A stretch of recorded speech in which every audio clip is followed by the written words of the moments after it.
김갑순 한국회계학회 회장님의 한영사가 있겠습니다. 존경하는 회원 여러분, 안녕하십니까? 한국회계학회 회장 김갑순입니다. 먼저 바쁘신 와중에도 회계감사위원회 세미나에 참석해 주신 회원 여러분께 깊은 감사를 드립니다. 오늘 세미나는 온라인 형식으로 개최되지만 회원 여러분의 관심과 열정으로 회계감사 분야의 발전을 위한 중요한 논의의 장이 될 것으로 기대합니다. 오늘 다룰 주제는 회계감사 분야에서 시의성과 중요성을 띠고 있는 4가지 주제입니다. 첫 번째 주제인 주기적 지정제는 최근 정부가 추진하는 밸류업의 일환으로 우수한 기업 지배 구조를 갖춘 기업에 대해 면제나 유예를 검토하고 있다는 보도가 나오면서 많은 전문가들의 이목을 끌고 있습니다. 두 번째 주제인 ESG 인증과 공시는 ESG 관련 규제와 요구가 점차 엄격해지면서 회계감사 영역에서도 그 중요성이 점차 확대되고 있습니다. 오늘 우리는 ESG 인증 및 공시가 기업 회계와 감사 실무에 어떤 영향을 미치는지에 대해 깊이 있게 살펴볼 것입니다. 세 번째 주제인 연결 내부 회계 관리 제도는 기업의 투명성과 재무 건전성을 확보하는 데 필수적인 요소로 자리 잡고 있습니다. 연결 기준의 확대와 복잡성 증가에 따라 연결 내부 회계 관리 제도의 적정성을 확보하는 것은 감사인뿐만 아니라 기업 관리자에게도 매우 중요한 과제가 되었습니다. 마지막 주제인 디지털 감사 기법은 인공지능과 데이터 분석 기술을 활용한 감사 기법으로 회계 감사의 효율성과 정확성을 높이는 데 기여하고 있습니다. 이러한 새로운 기술적 변화가 감사 절차와 방법에 어떤 혁신을 가져오는지 함께 살펴볼 예정입니다. 오늘 세미나는 지정 토론자 없이 발제자 4분의 심도 있는 발표와 참석자 여러분의 활발한 질문을 통해 진행될 예정입니다. 각 발제자는 30분 범위에서 발표와 질의응답 시간을 가질 예정입니다. 2시간이라는 제한된 시간이지만 이 시간을 통해 주요 이슈에 대한 폭넓은 이해를 함께 나누시기 바랍니다. 오늘 귀한 발표를 준비해 주신 회계감사위원회 위원장이신 공경태 교수님을 비롯한 4분의 발제자분들과 회계감사위원회 위원님들께 진심으로 감사드립니다. 이분들의 헌신과 노력이 오늘 세미나의 개최를 가능하게 했습니다. 끝으로 이 자리를 빛내주신 회원님들께 다시 한번 감사드립니다. 오늘 세미나가 유익하고 뜻깊은 시간이 되기를 바랍니다. 감사합니다. 그러면 첫 번째 발표 주제는 주기적 지정제 선행 연구와 시사점입니다. 목표는 제도의 현황, 선행 연구 소개, 시사점, 그리고 질의응답 순서로 진행하도록 하겠습니다. 주기적 지정제는 2017년 10월 감사인 독립성 확보와 감사 품질 개선을 위한 외부감사법 전면 개정으로 감사인 등록제, 재무제표 심사제도, 회계분식 가징금 등과 함께 도입되었습니다. 아래 금융감독원 주기적 지정제 관련 보도자료에서 자주 나오는 그림을 보시면 주기적 지정제는 감사인의 독립성 확보를 통한 감사 품질 개선을 목적으로 주권 상장법인과 소유 경영 미분리 대형 비상장법인이 6개 사업연도를 자유선임한 후에 3년간은 금융위원회에서 감사인을 지정하는 제도입니다. 주기적 지정 업체 수입니다. 아래 그림에서 연도별 주기적 지정 업체 수 도표가 나타나 있습니다. 2020년부터 2025년까지 파란색 막대로 표시된 연도별 주기적 지정 업체 수 도표에서 분산 지정 방식에 의하여 2020년 220개, 2021년 214개, 2022년 231개, 2024년 183개, 그리고 2025년 184개를 지정하였습니다. 주황색 막대로 표시된 누적 지정 업체 수 도표에서 2022년 220개에서 2020년 220개에서 2022년까지 674개 수준으로 증가하였다가 2023년 주기적 지정과 2020년 업체 지정 해제 등의 영향으로 665개, 2024년 546개, 2025년 556개 수준을 유지하게 됩니다. 현재 국내 상장사는 약 2,500개이므로 당분간 이 수준을 계속 유지할 것으로 보입니다. 다음은 금융위원회에서 발표한 회계제도 보완 방안입니다. 신외관법 도입으로 회계 투명성 제고라는 긍정적 평가와 더불어 기업의 외부 감사 부담이 대폭 증가했다는 부정적 평가가 대두되어 금융위원회는 2023년 6월 12일 회계제도 보완 방안을 마련하였습니다. 그 세부 내용은 내부회계관리제도 외부 감사 부담 완화, 자산 2조 원 미만 상장사 연결 내부회계 감사 도입이 5년 유예돼서 2029년부터 시행될 예정입니다. 그리고 상장회사 감사인 지정비율 적정화, 표준 감사시간 적용 유연화 등이 이에 해당합니다. 주기적 지정제는 이 보완 조치에서 정책 효과 분석을 위해서 데이터 확보 시점까지 당분간 유지하기로 하였습니다. 다음은 기업 밸류업 부수기업 인센티브 제도입니다. 2024년 4월 금융위원회는 감사 관련 지배구조 우수 기업에 대하여 감사인 지정 면제 제도를 추진한다고 발표하였습니다. 그러나 이 면제 제도가 영구히 면제한다는 인상을 준다는 의견이 있어 금융위원회는 10월 31일 제7회 회계의 날에 주기적 지정 면제가 아닌 3년 유예하는 방안을 검토하고 있다고 발표하였습니다. 2025년 중 기업 밸류 표창을 받은 대상 기업들이 선정이 되면서 2025년 중 평가위원회를 구성해서 주기적 지정 유예 대상을 결정하고 2026년부터는 주기적 지정 유예 기업이 나올 것으로 보인다고 하였습니다. 다음은 주기적 지정제 선행 여부 소개입니다. 지정감사인이 감사 품질에 미치는 영향은 이렇게 빨간색으로 표시된 지정감사인의 독립성이 강화되어 감사 품질이 향상될 것이라는 규제기관적 관점, 오디트 인트렌치먼트 하이포시스와 감사인의 전문성이 약화되어 감사 품질이 하락한다는 감사인 관점, 오디트 엑스피스 하이포시스로 대립되어 양방향으로 영향을 미치게 됩니다. 주기적 지정제 도입 전 선행 연구로서 염성과 김종일 교수님은 주기적 지정제 도입에 대하여 감사인과 피감사인의 시각차가 존재한다고 하였고, 선의원과 이우종 교수님은 주기적 지정제의 피감사인 효용 감소분이 695억에서 756억 원에 달한다고 하였습니다. 오웅락 교수님 등은 주기적 지정제의 사전효과 또는 동료평가 효과라고도 칭합니다. 사전효과로 도입 2년 전인 2018년 넌빅4 감사업체를 중심으로 재량적 발생이 감소하였고, 김현정과 유성은 교수님은 주기적 지정 예산기업의 재무제표가 더 보수적이었다고 하였습니다. 새 논문에서 주기적 지정제가 감사 의견 구매 목적의 감사인 변경에 미치는 효과 연구에서 2020년 현재 감사인과 후임 감사인의 비적정 의견의 사전적 확률 차이는 감소하였다고 하였습니다. 이는 주기적 지정의 동료평가 효과로서 현재 감사인이 미래 감사 리스크를 감안해서 감사를 더욱 엄격하게 수행하고 있다는 것을 의미합니다.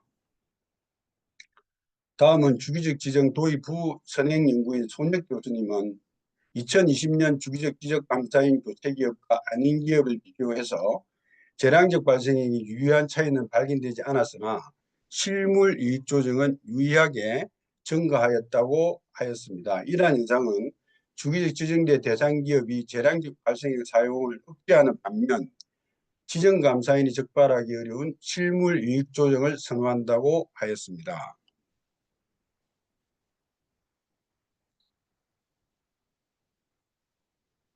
다음 김우정 교수님 등은 IPO 기업과 주기적 지정 기업을 예방적 지정으로 분류하고 부실 재무 기업 직권 지정을 교정적 지정으로 분류해서 예방적 지정 기업은 교정적 지정 기업에 비하여 재량적 발생이 감소하였으나 이 효과는 주로 IPO 기업에 의해서 주도되었다고 하였습니다.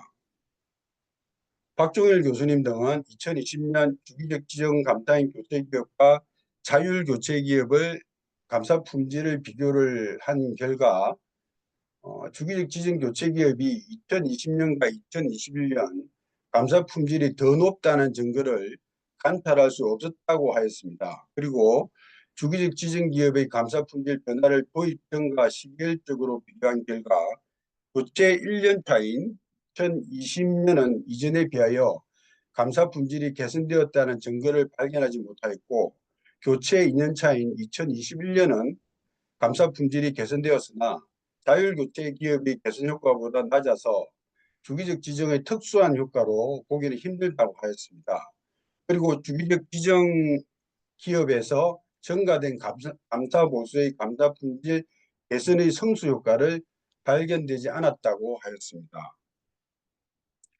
박종일 교수님 등은 계속해서 주기적 지정 감사인 교체기업의 실제 감사 투입 시간을 자율교체 기업과 비교한 결과 주기적 지정 감사인이 초도 감사 기간에 감사 시간이 증가하였으나 감사 2년차는 감소한 것으로 나타났다고 하였습니다. 그러므로 주기적 지정 감사인이 자율교체 감사 기업보다 더욱 엄격한 감사를 위한 노력을 투입하고 있다는 증거를 발견할 수 없다고 하였습니다.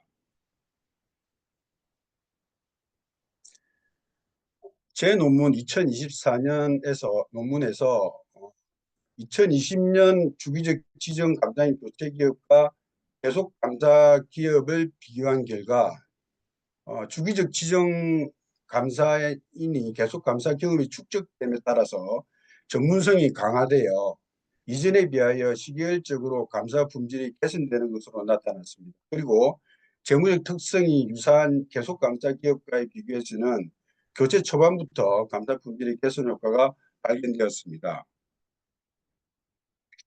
계속해서 가치 관련성 비교에서는 2020년 주기적 지정 감사인 교체 기업의 주당 순이익 가치 관련성은 교체 2년 차에 더 낮았으나 교체 3년 차에는 더 높은 것으로 나타났습니다. 교체 이전과 시계열적으로 비교한 결과 교체 1년 차와 2년 차는 주당 순이익의 가치 관련성이 하락하였으나 교체 3년 차는 교체 2년 전보다 높게 나타났습니다. 이는 주기적 지정 감사인이 계속 감사 기간이 경감에 따라서 감사 경험의 축적으로 전문성이 강화되어 감사 품질이 개선된 결과로 보입니다. 그러므로 투자자들이 주기적 지정제의 감사 품질을 단기간 동일 감사인으로 유지하고 있는 기업보다 회계 정보의 가치 관련성을 높게 평가하고 있는 것으로 해석할 수 있습니다.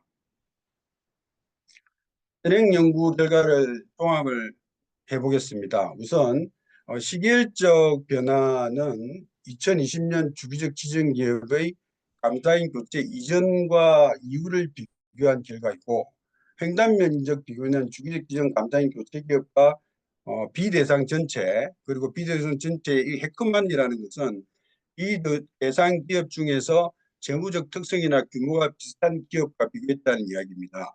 그리고 자율교체 기업 그리고 계속감사 기업 계속감사기업 PSM도 마찬가지로 재무적 특성과 규모가 비슷한 기업과 비교했다는 이야기입니다. 그래서 옆에 측정치 DA라는 것은 재량적 발생액으로 이 값은 낮을수록 감사 품질이 높은 것으로 해석하고 EPS는 주당 순이익 가치 관련성으로 높을수록 감사 품질이 높은 것으로 해석됩니다.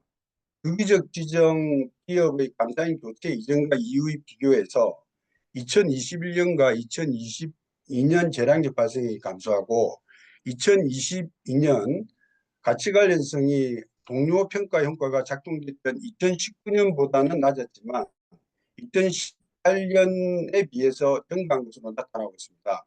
그리고 평단면적 비교에서 주기적 지정 기업과 계속 감사 기업과의 비교해서 2022년 주당 순이익의 가치 관련성이 더 높게 나타났습니다. 그리고 재무적 특성이 유사한 계속 감사 기업과에 비교해서는 2020년과 2021년에 재량적 발생의 수준과 규모가 더 작고 2022년 가치 관련성이 더 높았습니다. 다음은 시사점에 대해서 말씀드리겠습니다. 주기적 지정계의 선행 연구는 주기적 지정 감사인 교체 기업과 그 밖의 기타 전체 기업과 자율 교체 기업과에 비교해서는 감사 품질의 개선 효과가 관찰되지 않았습니다. 그러나 계속 감사 기업 중 재무적 특성이 유사한 기업과에 비교해서는 주기적 지정 감사인의 계속 감사 기간이 늘어날수록 감사 경험 축적으로 전문성이 강화되어 감사 품질이 개선되고 가치 관련성이 향상되는 것으로 나타나고 있습니다. 이는 투자자들이 주기적 지정 감사의 회계 정보가 자율수임으로 장기간 현재 감사인을 계속 유지하고 있는 기업의 회계 정보보다 더 신뢰하고 있음을 의미합니다. 다음은 정책 제언입니다. 현행 연구의 결과에 의하여 주기적 지정제는 감사 품질과 가치 관련성 향상에 기여하고 있는 것이므로 제도를 계속 유지할 필요가 있어 보입니다. 그러나 주기적 지정제는 전단기 감사인 간 회계 처리 의견 불일치로 인한 감사인 간 갈등 심화, 그리고 이로 인한 지정감사 보수 인상이라는 부작용을 초래하고 있습니다. 현재 항공위에서 전 단기 감사인 조정 협의회가 개최되고 있으나 1년에 20건 정도로 소수이고 그나마 연말이나 임년 연초에 집중되고 있습니다. 이는 조정협의회에서 정기 감사인의 회계 처리에 대하여 다수의 의원이 동의하지 않을 경우 정기 재무제표를 수정하여야 하며 이로 인하여 1단계 조치가 경감되더라도 여전히 불이익이 상당하기 때문입니다. 이러한 갈등 구조를 해소하기 위하여 저는 두 가지 정책을 제안하고자 합니다. 첫째, 정단기 감사인 간 의견 불일치 조정협의회를 활성화해야 하고 정기 감사인의 회계 처리에 대하여 일부 의원들의 찬성 의견이 나온다면 2단계 이상의 경감을 적용하여 전임 감사인의 감사 리스크를 완화시킬 필요가 있습니다. 왜냐하면 원칙적 회계 처리를 지향하고 있는 국제회계 기준의 취지를 고려할 때 전임 감사인의 회계 처리가 맞다는 소수 의원의 의견도 존중되어야 하기 때문입니다. 두 번째 제안은 주기적 지정 감사인의 감사 분수에 대한 것입니다. 선행 연구에서 감사 보수가 대폭 상승하더라도 감사 품질의 성수 효과를 관찰할 수 없고 주기적 지정 대상 기업들은 대부분 회계 처리를 성실히 준수하고 건전한 재무 구조를 보유하고 있으므로 감사 위험이 그다지 크지 않습니다. 따라서 감사인과 피감사인의 양측의 협의에 의하여 적정 감사 보수 인상 TFT를 구성하셔서 주기적 지정으로 감사인 교체 기업의 정기 대비 특정 감사 보수 인상 가이드라인을 제시하실 것을 권고드립니다. 그래서 발표를 맺겠습니다. 주기적 지정 제도가 회계감사 시장에서 안정적으로 정착하기 위해서 이 두 가지 정책 지원을 적극적으로 검토하여 주실 것을 당부드립니다. 네, 안녕하세요. 반갑습니다. 가천대 신지랑이라고 합니다. 오늘 회계학회 회계감사위원회에서 지속가능성 관련된 공시와 인증의 이슈와 시사점에 대해서 제가 평소에 이해하고 있는 바하고 그냥 그 전체 좀 제가 생각하는 그러니까 가능한 한 그동안에 이제 오픈된 논의에서 다뤄지지 않았던 내용을 말씀드리고 싶었는데 일단 조금 부족한 점이 있더라도 좀 양해해 주시기 부탁드립니다. 이게 회계감사위원회에서 다루는 내용이기 때문에 일단 인증과 관련된 내용을 위주로 말씀을 드리고 싶은데 그럼에도 불구하고 앞에 이제 공시와 관련된 내용을 아주 필요한 부분은 얘기를 하지 않을 수가 없어서 이제 그 부분을 좀 같이 말씀을 드리게 되었습니다. 그래서 먼저 이 지속가능성 보고서와 지속가능성과 관련된 이런 뭐 공시 내지는 인증이 이제 이슈가 된 배경을 말씀을 드리고, 그리고 지속 가능성 정보를 공시하는 것과 관련돼서 일단 지속 가능성 공시라고 해서 그 지속 가능성 경영 보고서가 있고요. 그리고 그 지속 가능성과 관련된 재무제표 공시, 이렇게 일단 재무정보 공시와 관련돼서 둘로 나누어서 생각해 볼 수 있을 것 같습니다.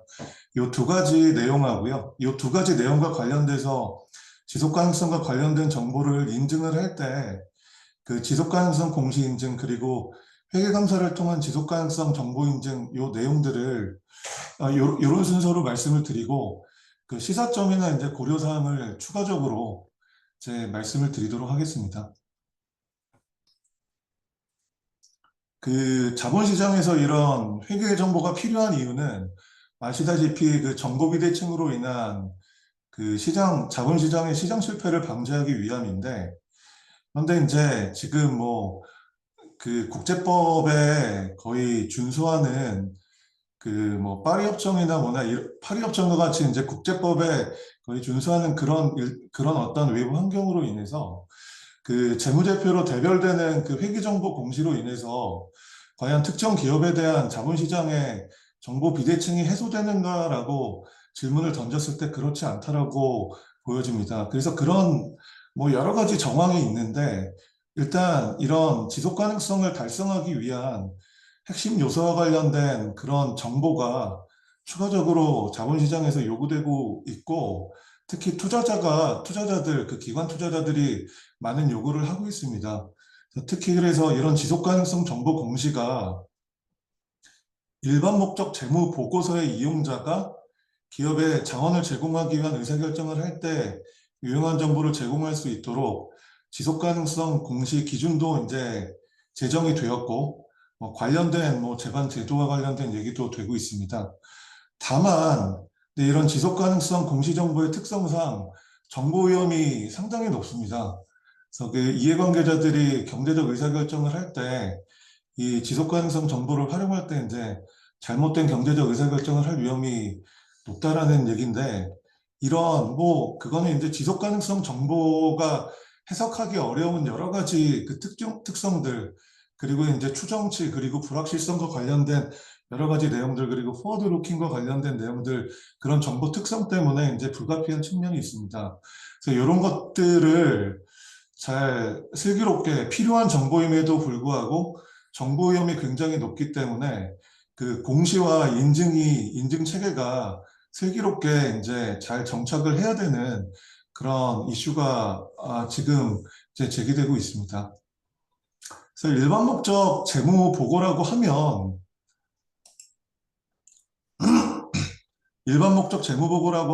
뭐 아시다시피 이런 내용입니다. 특히 제가 일반 목적 재무 보고는 그 관심을 갖는 기업에 대해서 이제 여기 동그라미 1, 2, 3번을 보면 기본적으로 이 일반 목적 재무 보고가 투자자나 채권자를 위한 정보를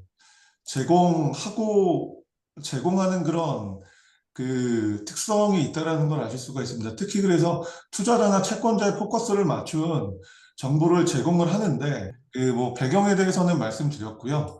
여러 가지 이제 국제법을 준수해야 되는 그런 환경 때문에 이제 지속 가능성 정보가 투자자들의 이제 의사결정에 요구되고 있기 때문에 일반 목적 재무 보고서 이용자, 특히 그래서 이제 말씀드린 바와 같이 그 투자자와 특히 이제 채권자에게 제공하는 일반 목적 재무 보고에 있어서 이제 지속 가능성 공시가 고려되어야 되는데, 이 보시면은 기존에 이제 그 투자자나 채권자가 이용하는 핵심적인 그 투자 정보에 해당하는 그 재무제표가 있고, 그 이외에 이제 지속 가능 경영 정보가 있습니다. 그래서 이제 각자 그 지속 가능성과 관련된 지속 가능성 공시와 관련된 그 오른쪽 서클에서는 보시면은 이제 지속 가능성 관련된 위험과 기회 정보를 제공을 하고 있고, 재무제표에서는 자산 부채 수익 비용 정보를 제공하고 있습니다. 그래서 이제 그 해당 기업의 재무 상태와 경영 성과를 제공하고 있는데, 여기 이제 공통되는 부분에서 그러면은 어떤 걸 제공하고 있냐면 그 지속 가능성 관련된 위험과 기회가 그 재무제표에 미치는 영향들, 그래서 겹쳐지는 어떤 그 그레이존이 겹쳐지는 그런 부분이 존재를 하고요. 이런 부분 때문에 이제 좀 고려해야 될 사항들이 생깁니다. 그래서 뒤에서 연결해서 말씀을 드리겠습니다.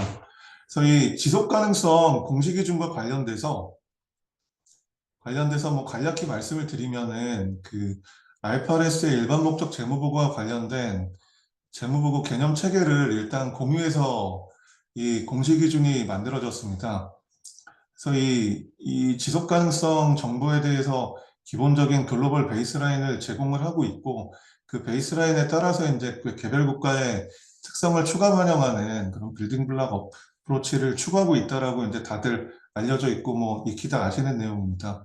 그래서 S1에서는 일반 요구 사항으로서 TCFD 그 네 가지 필라별로 기후 변화를 포함한 지속 가능성 이슈별로 이제 확장된 정보를 요구하고 있고, 일단 ISSB S1에서는 산업별 공시를 요구하고 있습니다. 그런데 이제 그 S2에서는 이제 기후 관련된 공시를 먼저 특정 주제에서 특히 먼저 좀 요구를 하고 있는데, 기후 관련 위험과 기회에 대한 그 TCFD 핵심 요소 네 가지 필라별로 그 단기, 중기, 장기 정보를 제공을 하고, 사스비 기준에 따라서 산업별 공시를 요구하고 있습니다. 그래서 이미 뭐 많이 알려진 요 그림인데, 전체 일반 목적 재무 보고에서 투자자를 위해서 이제 기존의 재무제표 이외에 그 지속 가능성 관련된 그 재무 정보가 공시되고 있습니다. 특히 그 위험과 기회에 대한 그 지속 가능성과 관련된 위험과 기회에 대한 그런 내용이 추가적으로 제시가 되고 있습니다. 그래서 공개 초안의 내용은 뒤에서 다룰 내용들을 위해서 그냥 간략하게 말씀을 드리면, 일단 기본적으로 KSSB에서 ISSB의 S1, S2를 최대한 어답트를 하되 그 국제정합성과 기업의 수용 가능성을 고려를 좀 했습니다. 그래서 요 1호가 S1에 해당되는 내용이고요. 저 2호가 S2에 해당하는 내용이고, 요 101호는 새롭게 추가된 내용입니다. 그래서 여기 1호 같은 경우는 지속 가능성 관련된 재무정보 공시를 위한 일반 내용에서 이게 이제 기본적으로 그 재무회계 개념 체계를 참고하고 있습니다. 그 재무회계 개념 체계를 공유하고 있기 때문에 지속 가능성 관련된 재무 공시가 기업 전망과 관련돼서 뭐 아까 일반 목적 재무 보고의 그 컨셉츄얼 프레임워크에서는 그 수익과 관련된 정보라는 표현을 쓰고 있는데, 그 기업 전망에 영향이 예상되는 위험과 기회와 관련된 지속 가능성 정보 재무 공시를 하고 있고요. 그 개념적 기반으로 재무회계 개념 체계에서 회계 정보의 유용성에 대해서 얘기하는 목적 적합성과 표현의 충실성을 달성을 하면은 공정한 표시라고 보고 있고요. 특히 그 목적 적합성에서 개별 기업의 특유의 요소에 해당하는 중요성을 만족을 하는 경우에 이제 중요한 정보라고 보고 있다라고 얘기를 하고 있습니다. 특히 요 개념적 기반에서 요 연계된 정보라는 표현을 통해서 그 재무제표의 연계성, 그리고 그 지속 가능성, 기회와 그 위험 간의 연계성, 그리고 관련된 내부 정보 간의 연계성을 얘기를 하고 있습니다. 특히 그래서 이 연계된 정보가 이제 재무제표와의 연계성도 같이 요구를 하고 있는 부분이라고 볼 수 있을 것 같습니다. 그리고 이제 일반 요구사항은 뭐 아시는 내용인데 이렇고요.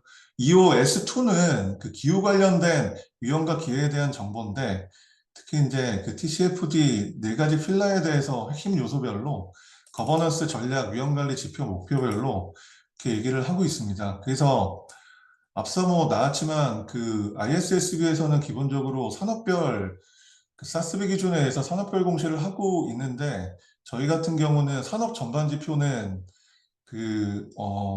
반드시 공시하도록 하고 있는데, 산업별 그 지표 같은 경우는 선택사항으로 이제 기업의 수용 가능성을 고려를 하고 있고, 기타 이제 몇 가지 조금 그 수용하는 과정에서 좀 이렇게 그 가감을 한 내용들이 있습니다. 이 101호는 이제 그 추가된 내용이고요. 환경정보 공개와 같이 그 정책 목적을 고려한 그런 내용들과 관련돼서 법규 준수 목적으로 하는 그런 내용들을 여기 이제 이 지속 가능성 공시에 이제 담을 수 있다, 연계해서 담을 수 있다, 이제 그런 내용으로 이해할 수 있을 것 같습니다. 그래서 여기 바로 앞에 있는 내용인데요. 그 연계된 정보는 뒤에서 말씀드릴 내용하고 좀 연결이 되는데요. 특히 이제 지속 가능성 관련된 재무 공시, 그 지속 가능성 공시와 재무 제표 간의 연계를 얘기하고 있습니다. 그래서 요 내용을 보시면은 예를 들어 공급망 실사에서 뭐 문제가 생기면은 해당 기업과의 이제 계약 해지를 결정하게 되면은 이제 재무제표에 관련된 정보, 그 구매 비용이 증가하는 뭐 그런 연계된 정보를 공시한다라는 뭐 그런 연계 정보의 사례가 있고, 요 밑에 보시면은 뭐 이런 세 가지 연계 사례가 있습니다. 그래서 이런 뭔가 사실은 조금 전에 말씀드린 거는 이게 지속 가능성 공시, 그러니까 지속 가능성 경영 보고서, 그 재무제표와 별도로 공시되는 그 얘기를 하고 있고요. 근데 이런 기후변화 관련된 게 이제 재무제표 공시에도 영향을 미치고 있습니다. 그래서 최근에 뭐 기존 사이트 가보면은 IFRS 재단에서 기후 관련된 사항들이 재무제표에 미치는 영향과 관련된 교육자료 발간한 그 PDF 파일도 올라와 있고, 관련돼서 이제 그 사례 개발한 거에 이제 공개 초안도 올라와 있는데, 사실 그 사례 개발된 내용이 이론적인 해석과 관련된 프레임워크를 제공을 하고 아주 구체적인 공식 가이드라인까지는 가고 있지는 않습니다. 그래서 일단 그런 것들이 왜 시작이 됐냐면은, 일단 그 BP가 21조를 감가상각을 했었는데요. 그게 이제 기관 투자자 유명한 IIGCC에서 그 자신들이 이제 자산을 운용하는 탄소 배출량이 많은 36개의 기업에 약 9조 달러, 그러니까 120조 원 이상을 운용하는 그런 IIGCC에서 그 36개 기업에 이제 회계 처리 과정에서 실종된 기후 비용을 제대로 반영하라는 서한을 보냈습니다. 그래서 그 영국 최대 석유회사인 BP 등에 보냈고, BP가 그것으로 인해서 이제 뭐 감가상각을 조기에 감가상각을 하기도 하고, 이제 손상과 관련된 그런 유형자산 관련된 이제 재반 비용을 인식을 했습니다. 이런 것들이 사실은 이제 뭔가 그 넷제로 전환과 관련된 기업의 자본 재배치와 관련돼서 굉장히 중요한 내용들인데, 그것과 관련돼서 이제 투자자들이 그 전통적으로 아주 제일 중요하게 여겨졌던 재무제표에도 반영이 돼서 제대로 공시되기를 요구하고 있는 거고, 이게 이제 최근이 아니고요. 또 2020년 사례입니다. 그래서 이 내용을 보시면은, 그래서 이런 내용 IIGCC의 사례에서 확인할 수 있는 내용들은 기후변화가 재무제표에 미치는 영향이 이제 가장 큰 계정이, 사실 좀 저희가 직관적으로 이해할 수 있는 게 위험자산 계정인데요. 그러니까 그 기후변화가 닥쳐오면은 그 물리적 위험이나 전환 위험으로 인해서, 뭐 예를 들어 사업 모형이 바뀌어야 되고, 그래서 뭐 석유 그 정유회사 같은 경우는 뭐 계속 할 거라 이제 복구 충당 부채를 인식 안 했었는데, 안 하던 복구 충당 부채를 인식해야 되는, 그래서 이제 그 복구 충당 부채 쌓는 과정에서 이제 비용을 조기에 인식하는 문제가 생기고, 또 이런 기존에 뭐 사실 이 기후 변화가 재무제표에 미치는 영향과 관련돼서 새로운 기준서가 있는 건 아닌데, 기존 기준서의 내용에 근거해서 이런 것들을 공시를 할 때 이제 신경 써야 된다라는 겁니다. 그래서 실제 이것들을 그 이후에 특히 이제 에너지 산업에 있는 회사들에서 실제 공시 사례가 많이 확인이 됩니다. 이미 선제적으로 많이 EU 쪽에서는 공시를 하고 있다라는 겁니다. 그래서 기후변화와 관련된 목표와 뭐 이런 내용들이 이제 공시가 되고 있고요. 뭐 손상과 관련돼서 예를 들어 이제 그 VIU 같은 그 사용 가치 같은 것들을 결정을 할 때, 사용되는 가정을 설정할 때 이제 영향을 주는데, 그런 내용들을 이제 상세히 공시하고 있는 내용들을 볼 수가 있는데, 그런 내용들이 사실 이제 우리나라의 기업들에는 어떤 산업이건 이제 전무한 상태입니다. 그래서 그런 부분에 대한 좀 논의가 필요한 상황입니다. 그래서 여기 하나의 이제 사례를 보시면은 그 이제 연구 프로젝트 했던 거 중에 이제 일부 내용을 보여드리는데요. 이 자산 손상과 관련돼서 이제 IAS 넘버로는 36번이고 한국채택국제기준에서 1036호인데요. 여기 보시면은 기후변화 리스크가 유형자산 손상에 중대한 영향을 미칠 수 있다. 그리고 뭐 자산 손상 징후 매 회계 기간말 평가하고 이제 관련된 손상 테스트하고 반영해야 된다는데 회계 기준은 이렇습니다. 이런 회계 기준에서 딱히 기후 변화를 요구하고 있는 건 아닌데 그 기후 변화로 인해서 실제 이 자산 손상 요건을 만족한다라면은 뭐 당연히 이제 당연히 이 회계 기준에 따라서 이제 손상을 할 때 손상과 관련된 뭐 재반 회계 처리를 할 때 이 기후 변화가 고려돼야 되는 것입니다. 그래서 여기 실제 이제 보시면은 이 자산 손상과 관련돼서 손상의 징후를 검토를 할 때 보시면은 탄소 배출 관련된 규제 변화나 소비자 행동 변화 같은 기업 운영 환경에 유의한 변화를 가져올 수 있는 외부 요인을 고려를 해야 되고 사용 가치, 그러니까 사용 가치와 관련돼서 이제 미래 현금을 추정하는 과정에서 이런 그 미래 경제 상황에 대한 예측, 유가가 유가에 대한 이제 니즈가 떨어지면 기본적으로 이제 지금은 이제 전쟁이 나서 이제 유가 관련된 포캐스팅이 완전히 이제 망가졌는데 그 전쟁이 나기 전에 이제 포캐스팅 했던 거 보면 석유에 대한 이제 디맨드가 줄어드니까 그 평균 그 유가가 떨어지는 걸로 이제 그 설정을 해서 이제 포캐스팅을 하고 있었습니다. 물론 이제 그 전쟁 상황으로 우크라이나 뭐 그런 러시아 전쟁 상황으로 좀 바뀌어서 이제 또 이후에 그 추정을 수정하긴 했는데요. 그리고 아예 또 자산 회수 가능 금액을 그 추정하는 데 사용된 이제 핵심 가정과 가정에 대한 잠재적 변화, 그리고 손상으로 인해서 손실을 인식한 경우에 구체적 사건이나 상황에 대해서 정보 공시를 요구하고 있습니다. 그래서 여기 스페인의 전력 회사인데 실제 공시한 사례입니다. 그래서 회수 가능 금액을 이제 계산한 사례를 보면은 이렇게 이제 그 해당 예산은 요 자산의 사용 가치를 평가하기 위한 세전 뭐 현금 흐름 예측을 수행을 하는데 요때 이제 그 뭐 사용 가치 결정을 위해서 여기 보시면은 이제 풍력 발전을 하는 회사다 보니까 평균 강수량이나 풍력 수준, 연간 평균 기후 조건과 관련돼서 이제 뭔가 평균치를 그에 맞게 조정을 했고 에너지 매매와 관련된 가격 설정과 관련돼서도 그리고 평가 모델에 적용된 에너지 전환 시나리오나 기후 변화 영향과 관련돼서도 이제 가정에 이제 기후 변화를 반영을 하고 있다라는 겁니다. 여기 보시면은 이때 과거에 보면은 지금 이 프라이스 오브 브렌트라고 해서 여기 뭐 유가를 포캐스팅 하는데 좀 점점 낮아지는 걸로 니즈가 이제 줄어들 거니까 그렇게 하긴 했는데 이제 거시경제적으로 이제 예측할 수 없는 그런 요소에 의해서 이제 그 다음에 이제 이렇게 추정이 망가진 부분을 다시 이제 재추정하는 그 당시까지 이제 정보를 가지고 이제 재추정을 했었고요. 이제 이런 내용들을 이제 가정을 하고요. 기후 변화를 고려를 해서 가정을 하고 이렇게 이제 뭐 본토의 석유 발전소는 석탄화력 발전소는 뭐 자산의 손상 처리가 인식되었는데 맨 밑에 보시면 2032년에 그 운영허가가 만료되는 점을 고려해서 자산의 손상 처리가 인식되었다라고 하면서 이제 이런 주석도 있습니다. 그래서 이런 그 지속 가능성과 관련돼서 지속 가능 경영 보고서에서도 공시가 되고 이렇게 재무제표 공시도 될 수 있는데 이런 것들에 이제 정보 위험이 많이 존재를 합니다. 그 정보 특성상 그리고 솔직히 이제 이해도 이제 쉽지가 않고요. 또 생경한 부분도 있고 그래서 이제 여러 가지 이제 어려움이 있기 때문에 그 부분을 사실 인증해서 많이 해결을 해줘야 됩니다.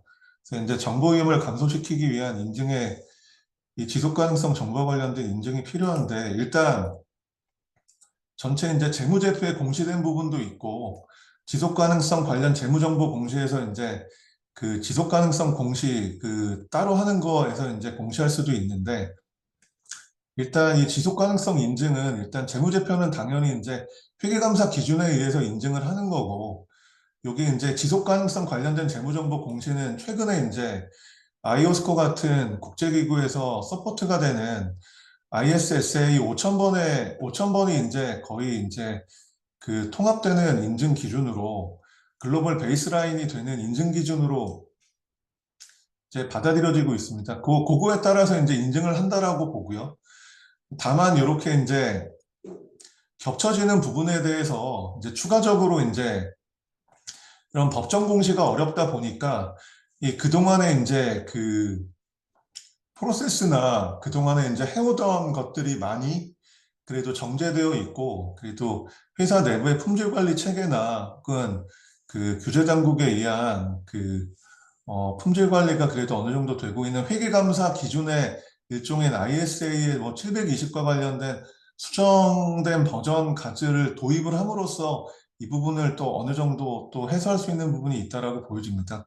그래서 그 부분에 대해서 좀 간략히 말씀을 드리겠습니다.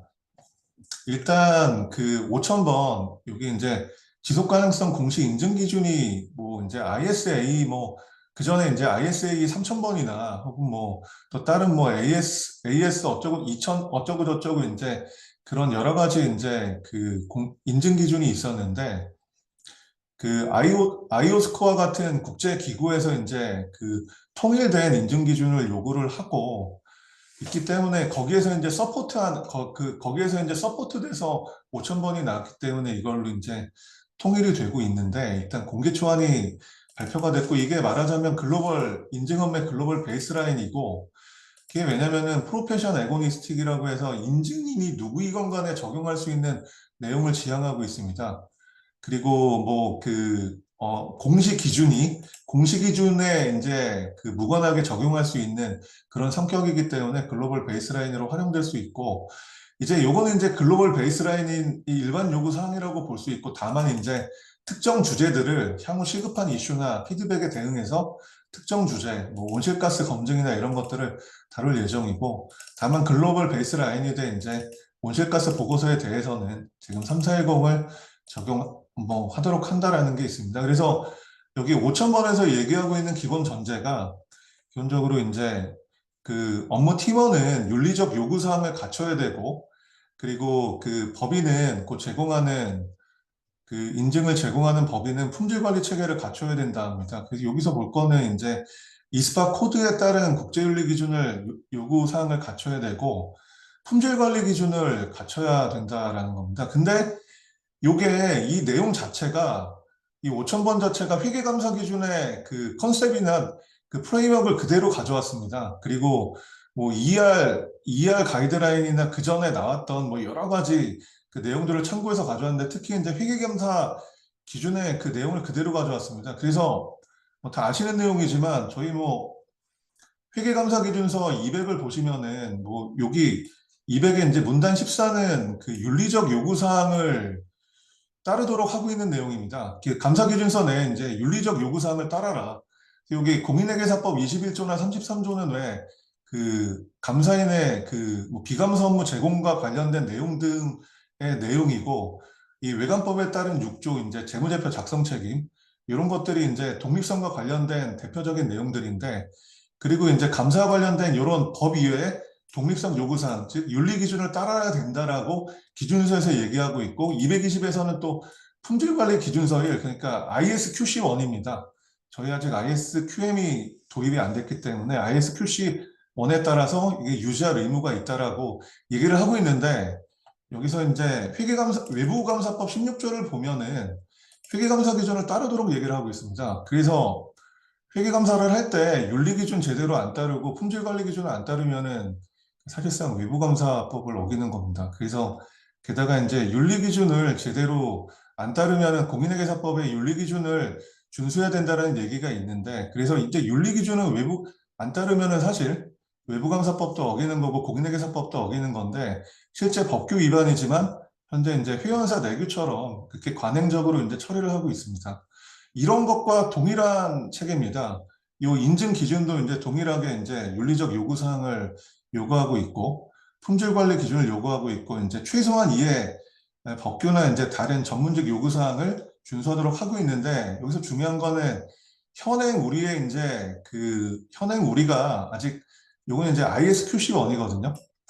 네, 현재는 아직 ISQM 1, 2를 저희가 이제 스터디는 하고 있지만 저기 빅4에서는 적용하고 있는데 ISQM 1, 2를 적용만 하고 있지는 않은데 여기 지금 5,000번에서는 지금 이제 ISQM 1을 이미 얘기를 하고 있습니다.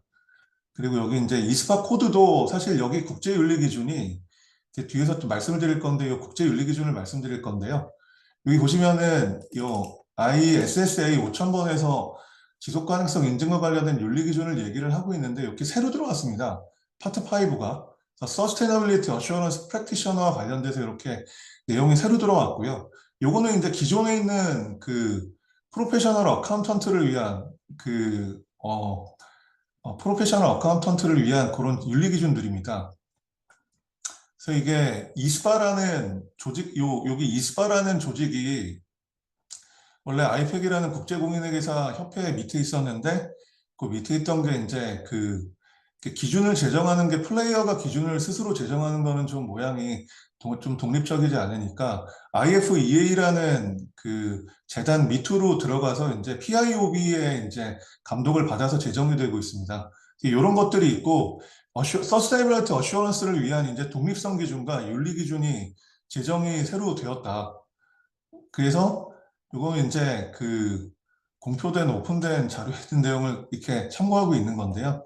윤리기준 범위와 관련돼서는 일단 그 동일한 지속가능성 인증 의뢰인에게 제공하는 그 서비스에 대한 윤리기준을 제정을 하고 있다. 그러니까 여기 보면은 일반적으로 윤리기준이 이 두 번째 현행 윤리기준과처럼 지속가능성 인증인이 제공하는 모든 의뢰인들에게 제공하는 거를 하려는데 이제 그게 이제 좀 타이트하니까 이렇게 동일한 지속가능성 인증 의뢰인에게 지속가능성 인증 업무에 제공하는 모든 서비스에 대해서 윤리기준을 제공하고 있고, 이제 공인회계사와 비공인회계사 관련돼서 이제 윤리기준을 적용을 하는데, 예를 들어서 이제 지속가능성 인증인이 지속가능성 인증 업무를 수행하는 경우에는 모두 5부를 적용해야 되고, 그러니까 파트 5를 적용해야 되고, 그게 지속가능성 인증인이 예를 들어 컨설팅을 제공한다.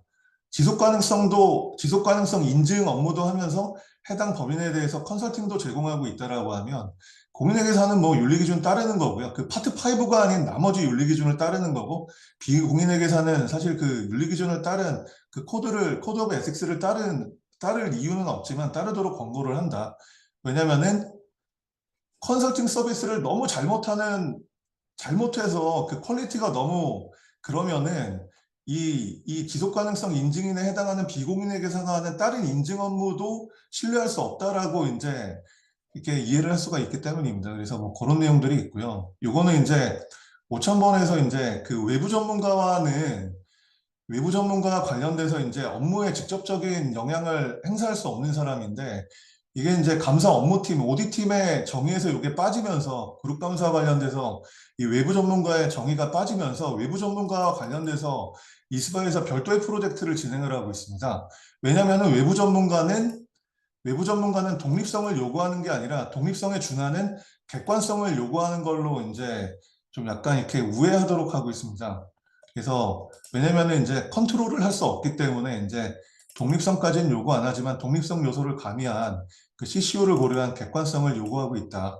그래서 뭐 요거에 대해서 그래서 그 독립성을 요구를 안 하고 있기 때문에 별도의 이제 유스 오브 엑스퍼트라는 별도의 프로젝트를 이스바에서 얘기를 하면서 이제 그 관련된 내용을 이 객관성 평가와 관련된 내용을 제정을 하고 있습니다. 그래서 여기까지 이제 말씀을 드렸고요. 근데 이런 것들에 따라서 이제 이게 그 전문가에 준하는 이제 그 윤리적 요구사항도 갖춰줘야 되고 품질 관리 기준도 갖춘 그런 이제 집단이 지속 가능성 공시 인증을 해야 된다. 그런데 이제 말씀드린 대로 이게 회계법인은 저런 거를 이미 많이 갖춰왔는데, 문제는 이제 그 회계법인이 이제 지속 가능성 영역의 모든 영역을 할 수 없으니까 외부 전문가나 뭐 그 타 인증인을 활용하는 그런 내용들이 그 IS에 그 5000번에도 들어와 있고, 그 활용할 때 준수해야 될 독립성이나 뭐 객관성과 관련된 요구 사항들이 이 ISSA에도 들어와 있습니다. 5000번은 여기 지워야 되는데 5000이다. 5000번은 그 앞에 인증 기준에만 적용되는 건데, 예, 그렇고요. 그리고 요 이제 ISA 720인데 요거는 저희 지금 감사 기준에도 720번이 들어와 있습니다. 그 감사 기준에도 720번이 들어와 있는데 그 720번은 그 내용이 사실 여기 보시면은 회계 감사 기준상의 720번에 보면은 감사받은 재무제표가 포함되어 있는 그 문서에 있는 재무정보와 비재무정보인데, 그러니까 이제 사업보고서의 기타 정보입니다. 그거를 이제 사실은 그동안에 감사를 안 하다가 2019년에 상법 개정되면서 그 주총 일주일 전에 그 사업보고서를 제출하게 하면서 이제 그때에서부터 이제 이 기타 정보가 어쨌든 형식적으로든 조서화되고 있다라고 들었습니다. 사실은 여전히 넘빅4에서는 거의 조서화를 안 하고 있지만요. 근데 이제 만약에 이제 향후 법정 공시되는 지속 가능성 공시 정보도 기타 정보가 될 것이기 때문에, 만약에 이제 강화된 720번이 사실 2015년에 제정이 되는데 아직 도입이 안 됐습니다. 도입 검토는 항공에서 여러 번 이제 검토를 하고 있는 거는 알고 있고요. 근데 여기 그래서 720번을 보시면은 요거는 기존의 720번인데요. 여기 보시면은 뭐 다른 거보다 이제 ESG 정보가 예시로 열거돼 있지 않지만 이런 것들 여기 리바이즈된 720번은 제정돼 있고, 중요한 거는 만약에 이제 법정 공시되면서 지속 가능성 공시 정보가 사업 보고서에 로케이션이 되면은 그게 이제 기타 정보로 들어오기 때문에 요 720번에서 이제 같이 다뤄야 된다. 그래서 여기 보시면은 리바이드 된 거에서는 요 그거에 대한 상세한 감사 절차를 제공을 하고 있는데, 중요한 거는 워크 에포트는 넣지만, 워크 에포트는 투입을 하지만 나머지 기타 정보에 대해서는 어슈어런스를 주지 않는 걸로 명확히 하고 있습니다.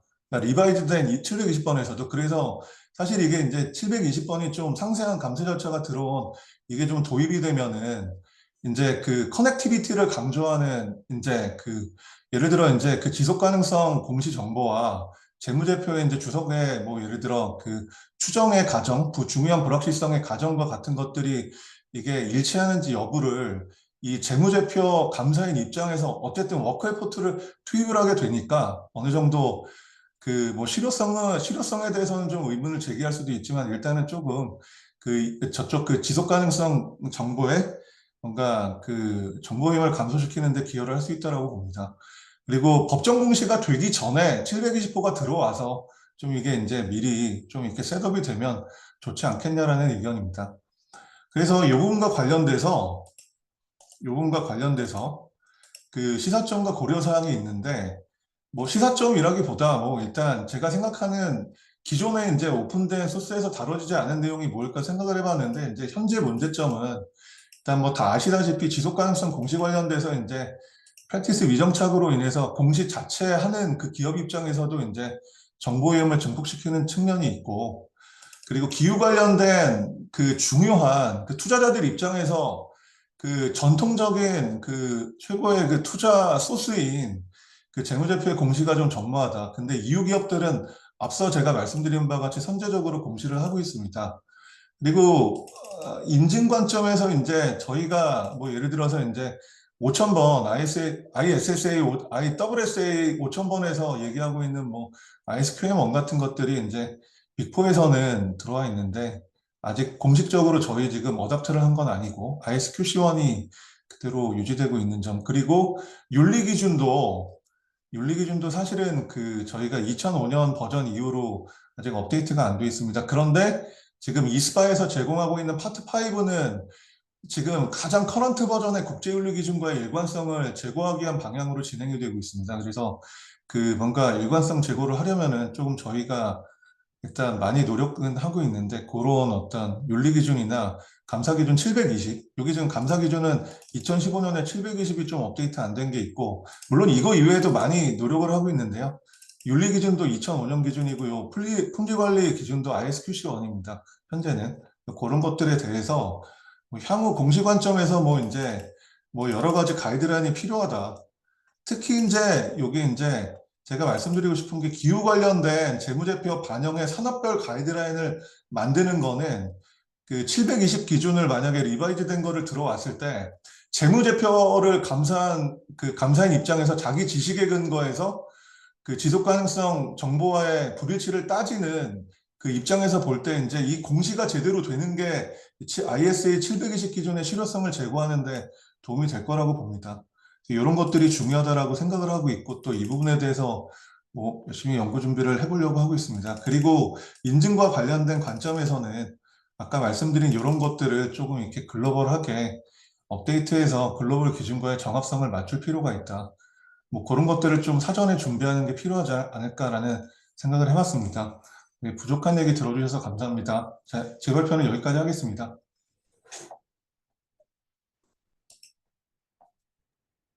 자, 신일환 교수님 지속 가능성 발표 감사합니다. 지금 이제 2주 후에 우리 그 회계 기준원하고 한국회계학회하고 지속 가능성 공시 기준 이행 지원 및 역량 강화 세미나를 이제 서울에서 개최를 하게 됩니다. 그래서 지금 사실 이제 이런 지속 가능성 공시의 범위나 또 이런 인정이나 뭐 이런 것들도 상당히 중요한 부분이긴 하지만 실무에서는 또 이제 공시될 정보가 많이 확대되기 때문에 이게 이제 부담스러운 건 사실인데요. 그래서 신인환 교수님이 보시기에 그런 실무적인 부담을 완화시키기 위해서 어떤 정책이 필요하다고 생각하시는지 그런 구상이 있으시면 간단히 말씀해 주시기 바랍니다.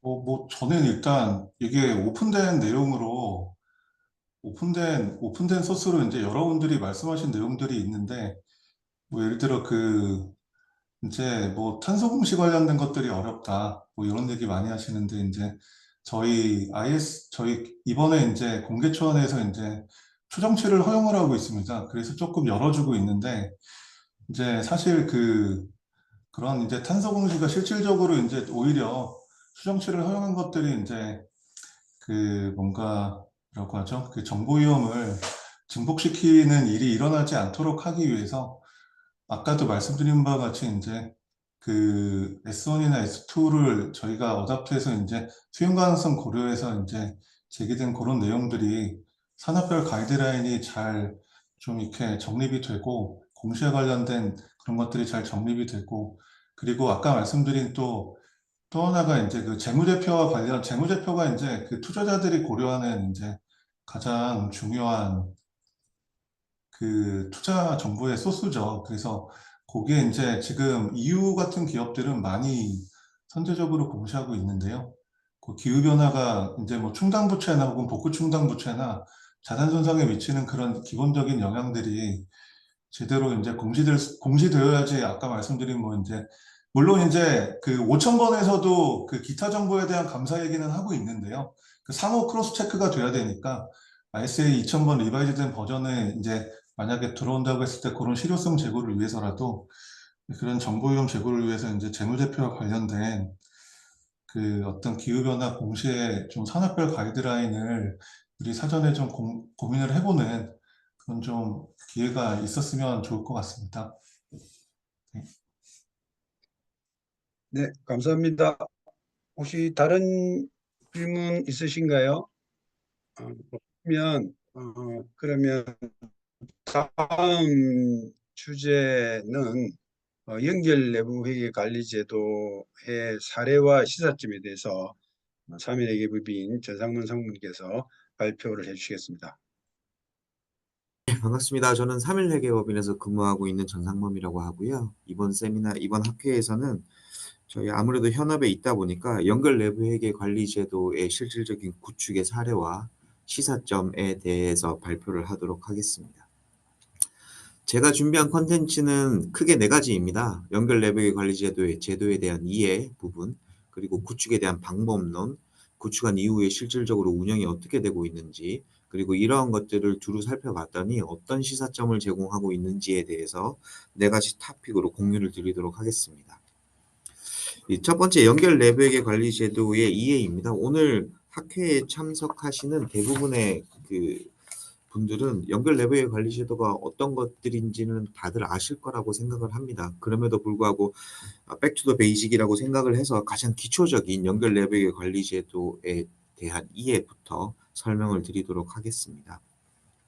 너무나 잘 아시다시피 2022년도까지는 본사, 그러니까 하나의 개별 회사 별도 재무제표에 대한 내부회계 관리 제도만 운영되었습니다. 실제로 그것만 운영이 되었다라는 의미는 외부 감사의 대상이 되는 재무제표가 별도 재무제표고, 내부회계 관리 제도 역시 별도 재무제표를 작성하는 해당 프로세스에 속해 있는 내부 통제에 국한되었습니다. 근데 아시다시피 법이 바뀌고 나서 재무제표를 별도 재무제표에서 연결 재무제표까지 확대해서 연결 재무제표를 작성하는 각종 프로세스, 그 프로세스에 내포되어 있는 내부 통제에 대해서 외부 감사를 받아야 되는 업무 범위가 확대됐습니다. 앞서 설명드린 것처럼 2조 이상 상장사의 경우에는 23년도 작년도부터 외부 감사의 대상이 됐고요.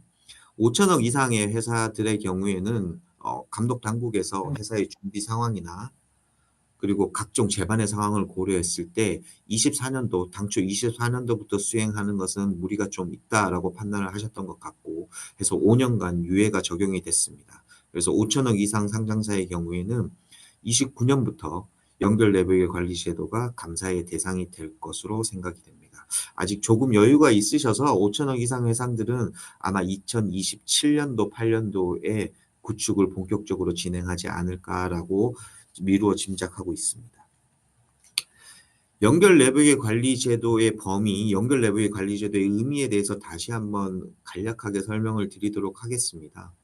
연결 내부의 관리 제도는 그 제목에서 이미 대부분의 내용이 포함되어 있습니다. 연결 재무제표를 작성하는 모든 프로세스에서 연결의 재무 정보가 완전하고 정확하게 산출될 수 있도록 내부 통제를 구축하고 설계하는 것입니다. 그러면 연결 재무제표가 어떻게 작성을 되는지 먼저 따져보면 연결 내부의 관리 제도의 범위가 자연스럽게 도출이 됩니다. 연결 재무제표는 가장 근간이 되는 지배기업 본사의 재무제표에서 출발을 해서 각 자회사, 특히 해외에 있는 자회사들의 재무제표를 단순 합산한 이후에 본사에서 내부 거래 그리고 연결 각종 조정 등을 걸쳐서 연결 재무제표가 탄생을 하게 됩니다.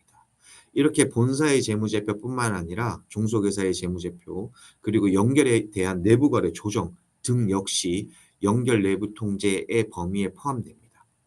해서 본사의 내부 통제에서 자회사의 내부 통제까지 확대되는 이 개념에 일관된 내부 통제를 통해서 하나의 일관된 재무제표의 작성이 중요하게 대두되고 있습니다. 이렇게 일관된 내부 통제가 운영이 되려면 어떤 것들이 필요할까라는 것들을 잘 살펴봤더니 스코핑이 굉장히 중요했고 그리고 그룹의 일관된 회계 정책과 일관된 업무 처리 정책이 바로 서야지만 결국은 내부 통제도 잘 구축되고 운영될 수 있다라는 결론으로 도출되었습니다. 연결 내부회계 관리제도 감사에 대해서 조금 더 설명을 드리도록 하겠습니다. 연결 내부회계 관리제도는 기본적으로 본사의 그룹 경영진이 책임을 지고 그것에 대해서 그룹 감사인이 본사 감사인이 의견을 표명하는 것입니다. 근데 국내에 있는 대기업들 같은 경우에는 다수의 해외 종속기업을 가지고 있습니다. 100개가 넘는 곳도 많이 있습니다. 해서 각 자회사들의 재무제표가 잘 작성되도록 내부 통제가 구축되었는지 운영되고 있는지에 대해서 현실적으로 본사 감사인이 모든 자회사에 대해서 감사를 수행하는 것은 불가능한 영역입니다. 어쩔 수 없이 해당 종속회사의 현지에 있는 로컬 감사인을 활용할 수밖에 없고 그 로컬 감사인으로 하여금 그룹 감사인이 원하는 수준의 감사를 수행하고 그 결과를 보고받기를 원합니다.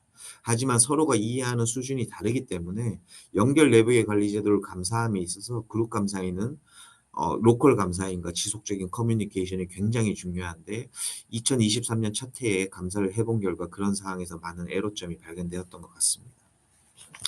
참고 목적으로 한 가지 설명을 드리면 금융위에서는 연결 내부회계 관리 제도를 도입하는 첫 해에 가급적이면 부담을 줄여주기 위해서 하나의 보완 제도를 발표를 했습니다.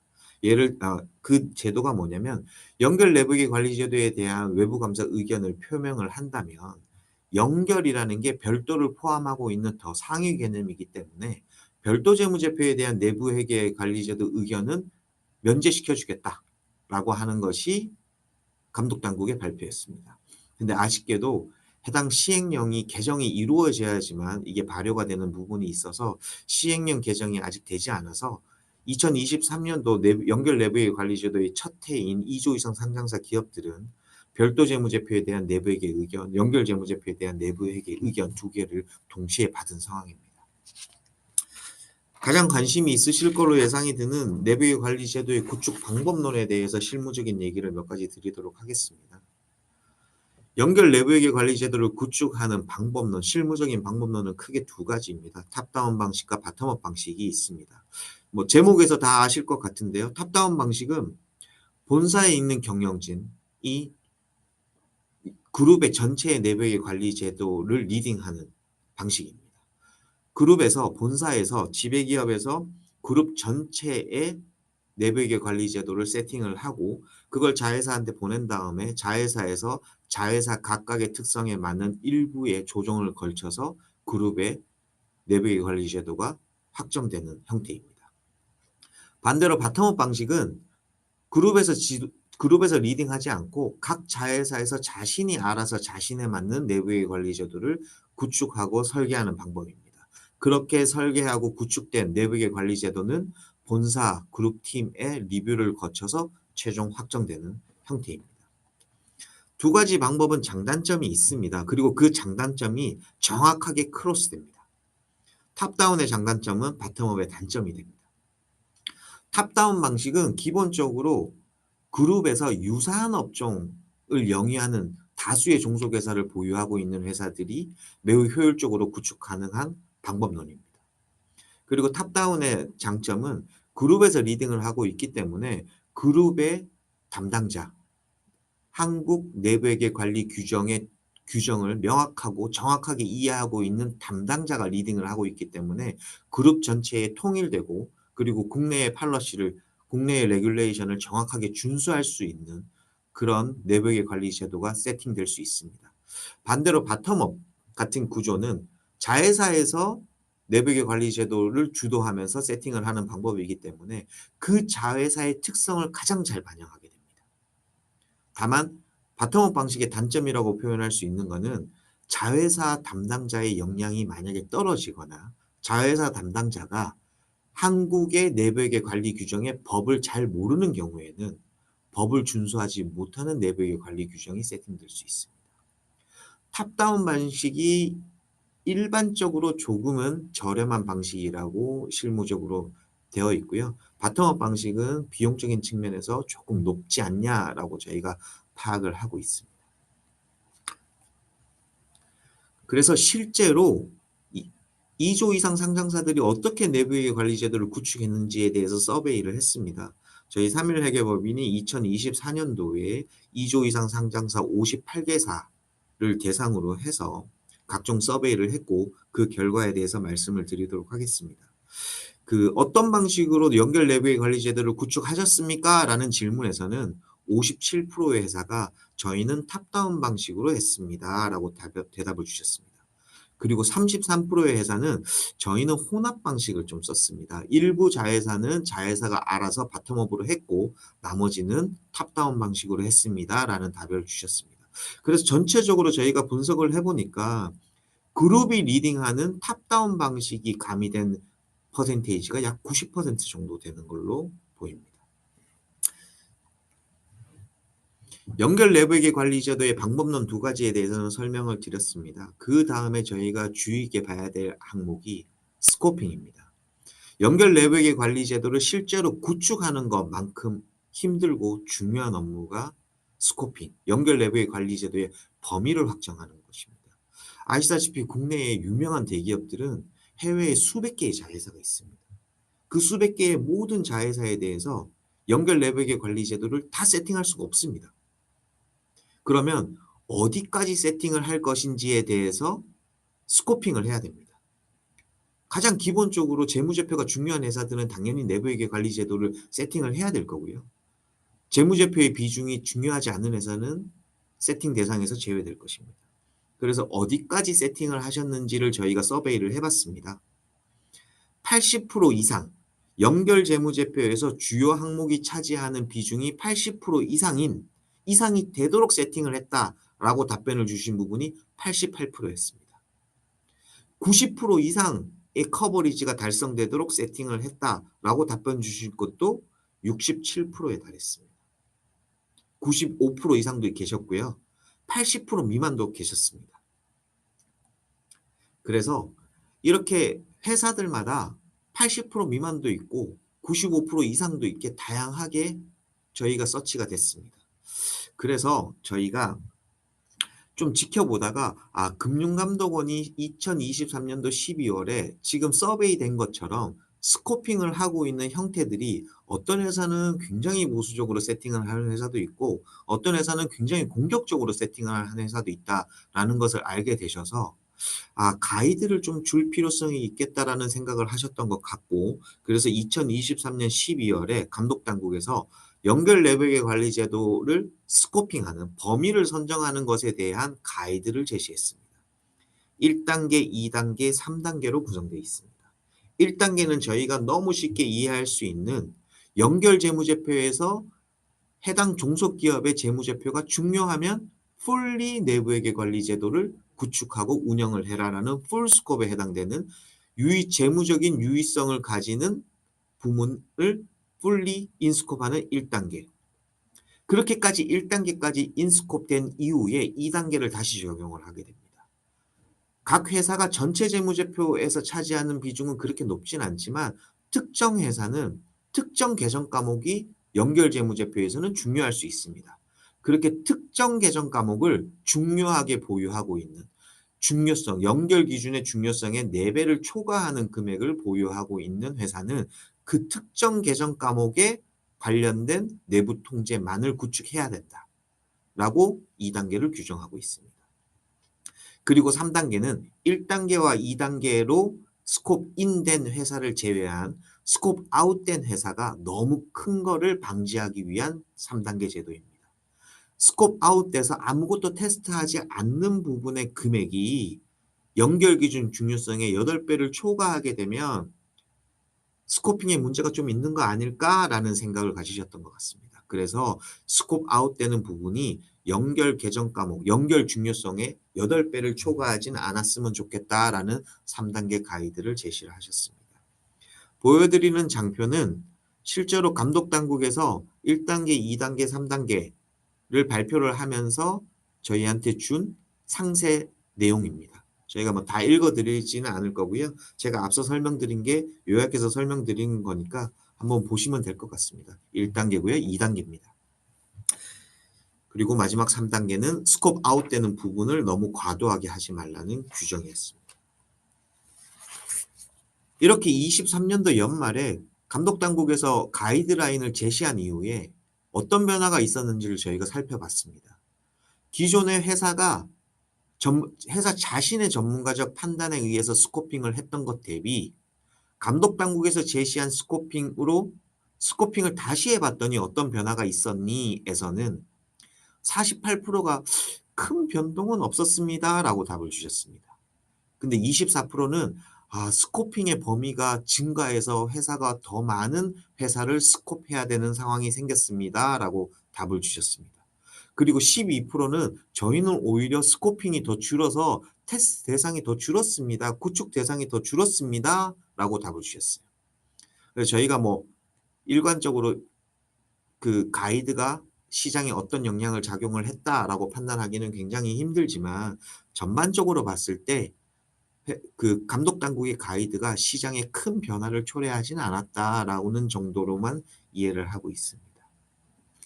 예시 하나 보여드리겠습니다. 제가 1단계, 2단계, 3단계의 감독당국의 가이드를 말씀을 드렸습니다.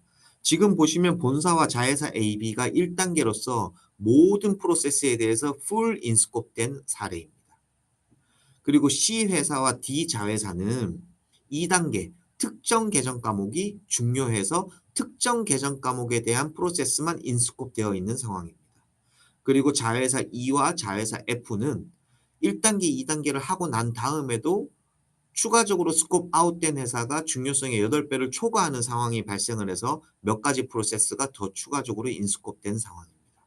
그리고 이 자회사는 금액적으로 중요하지 않아서 스콥 아웃된 사례입니다.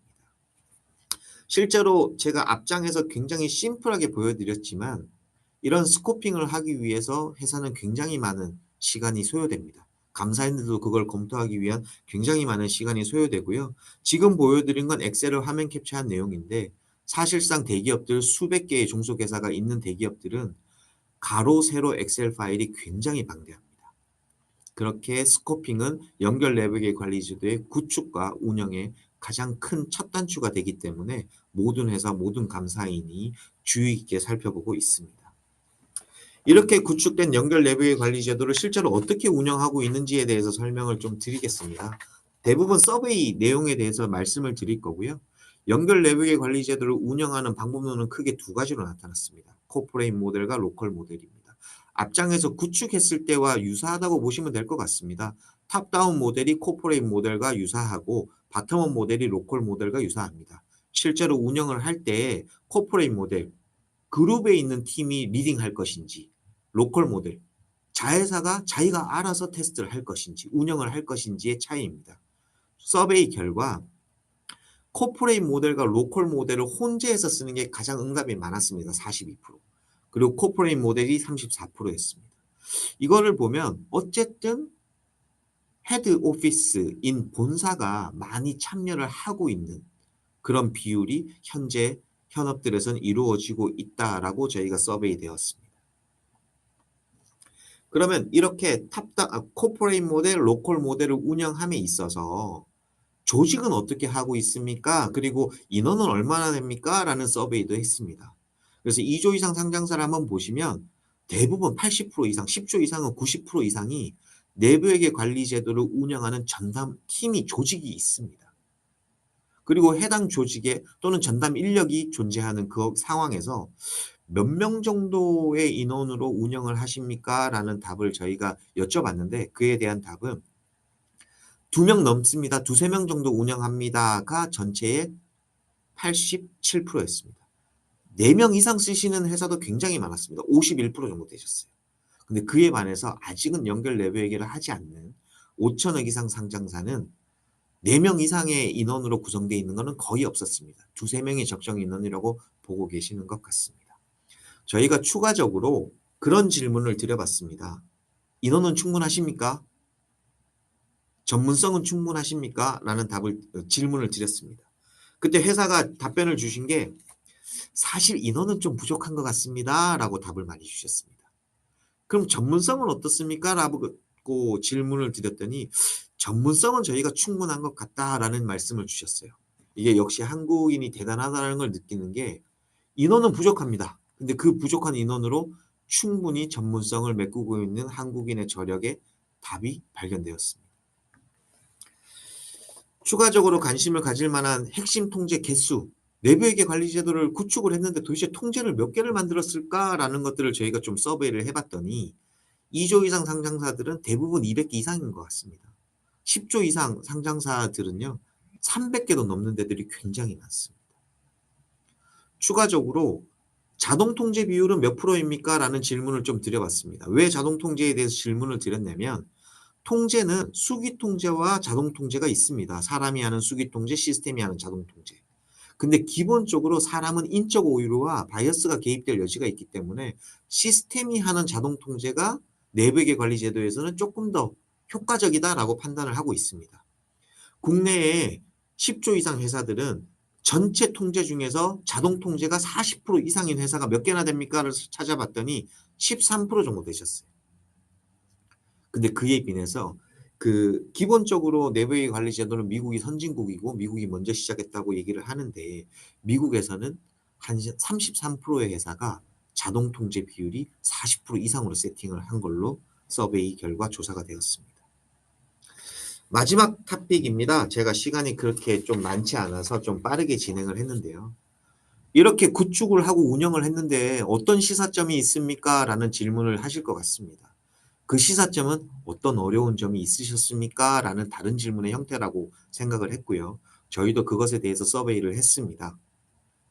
회사한테 어떤 어려운 점이 있으셨습니까? 라는 거를 서베이를 해봤더니 현지에 있는 자회사들의 인력이 너무 부족합니다. 그리고 그분들이 한국 내부회계 관리 규정을 잘 모릅니다. 내부회계 관리 제도라는 것 자체를 잘 모릅니다. 그리고 영어를 써야 돼서 언어적인 장벽이 굉장히 큽니다. 라는 답변을 주셨어요. 감사인들한테도 물어봤습니다. 어떤 어려운 점이 있었습니까? 라는 걸 여쭤봤고요. 그룹 감사인은 23년도가 첫 해였습니다. 그래서 회사도 우왕좌왕하고 감사인도 우왕좌왕하는 바람에 시간이 많이 부족했습니다. 그리고 자회사한테 뭐를 시켰는데 자회사가 좀 알아서 해줬으면 좋겠는데 자회사 감사인이 특정 국가는 한국의 내부회계 관리 제도에 대한 이해가 너무 부족해서 도대체 우리가 시키는 걸 제대로 하지 않는 것 같습니다. 라는 애로사항도 있었습니다. 부문 감사인한테 한번 물어봤습니다. 어떤 어려운 점이 있으셨습니까? 라는 질문에 그룹에서 명확한 지침을 줘야 되는데 그룹도 우왕좌왕하고 있으니까 지침이 명확하게 오지 않더라. 둘째는 자회사들 담당자가 역량이 좀 부족하고 설렁설렁하는 부분이 일부 있어서 준비가 좀 덜 돼 있는 것 같더라. 라는 애로사항이 있었습니다. 이러한 애로사항들로 어떤 미비점이 발견되었습니까? 라는 것들을 확인해 봤더니 가장 큰 게 자금이었습니다. 그거는 아마 해외에 있는 종속회사들에서 크고 작은 횡령 사건이 이루어졌고 그 횡령 사건은 내부 통제의 강력한 미비점, 취약점이 되기 때문에 아마 1등이 자금이었던 것 같습니다. 그리고 2등이 IT입니다. 해외나 자회사들에 대한 시스템에 대한 투자가 아무래도 제한적입니다. 본사만큼 되지고 있지 않기 때문에 시스템에 대한 미비점들이 일부 나왔던 것 같습니다. 구체적인 사례는 한번 보셨으면 좋겠고요. 그럼 우리가 안정적인 정착을 위해서 어떤 것들이 필요합니까? 라는 것들을 한번 고민해 봤습니다. 계획 단계, 실행 단계, 종료 단계 위주로 계획 단계에서는 본사에서, 그룹에서 명확하게 R&R을 정립해야 됩니다. 나는 뭐 하고 자회사는 뭘 하고. 그렇게 정립된 R&R이 실행 단계에서 종속회사가 내가 준, 그룹에서 준 R&R에 따라서 잘 하고 있는지를 면밀하고 주기적으로 모니터링하고 잘못된 점이 있으면 주기적으로 코칭을 해줘야 됩니다. 종료 단계에서는 실제로 다 운영을 해봤더니 종속회사에서 잘못된 미비점들이 발견됐다면 빠르게 취합을 해서 빠르게 고쳐야 됩니다. R&R에 대해서 조금 더 설명을 드리겠습니다. 아무래도 종속회사는 해외에 있는 종속회사는 한국에 있는 내부의 관리 규정도 잘 모를 뿐더러 본인이 원해서 하는 게 아니라 그룹에서 필요해서 하는 일이기 때문에 대부분 소극적인 책임을 지려고 합니다. 코퍼레이트 모델의 대표적인 방법입니다. 이렇게 소극적인 책임을 질 수밖에 없는 상황을 고려했을 때는 지배기업에서 명확하게 디렉션을 줘야 됩니다. 너의 책임이 무엇인지, 너의 권한은 어디까지인지. 그래서 지배기업은 확실한 컨트롤 타워의 역할을 해야 된다라고 보고 있습니다. 마지막으로 제가 준비한 마지막 장표인데요. 안정적인 연착륙을 위해서는 안정성이 있어야 되고 지속 가능해야 됩니다. 그러기 위해서는 룰 세팅이 돼야 됩니다. 회사의 규정, 운영에 대한 절차, 조직에 대해서 정책이 바로 서야 됩니다. 그리고 그 정책을 자회사들한테 실시간 주기적으로 커뮤니케이션 해주셔야 됩니다. 두 번째는 지배기업이 리딩한다고 생각하셔야 됩니다. 그렇다고 해서 종속기업이 남의 일이라고 생각하시면 안 되고 종속기업도 R&R을 줬기 때문에 종속회사도 자기네 재무제표를 만드는 데 필요한 자신의 내부 통제는 본인이 책임을 진다라는 책임의식도 고취시켜야 됩니다. 마지막으로 23년도 연말에 스코핑 파일이 왔습니다. 스코핑 가이드가 제시되었습니다. 이렇게 감독당국이나 법이 주기적으로 가이드를 제시하거나 주기적으로 법이 바뀝니다.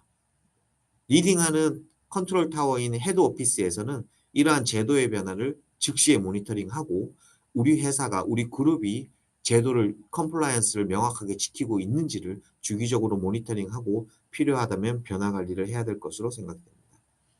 제가 그렇게 시간이 많지 않아서요. 더 많은 내용을 설명드리진 못하고 요약해서 몇 가지를 설명을 드렸습니다. 혹시 궁금한 것이 있으면 제가 간략하게 답변을 드리도록 하겠습니다.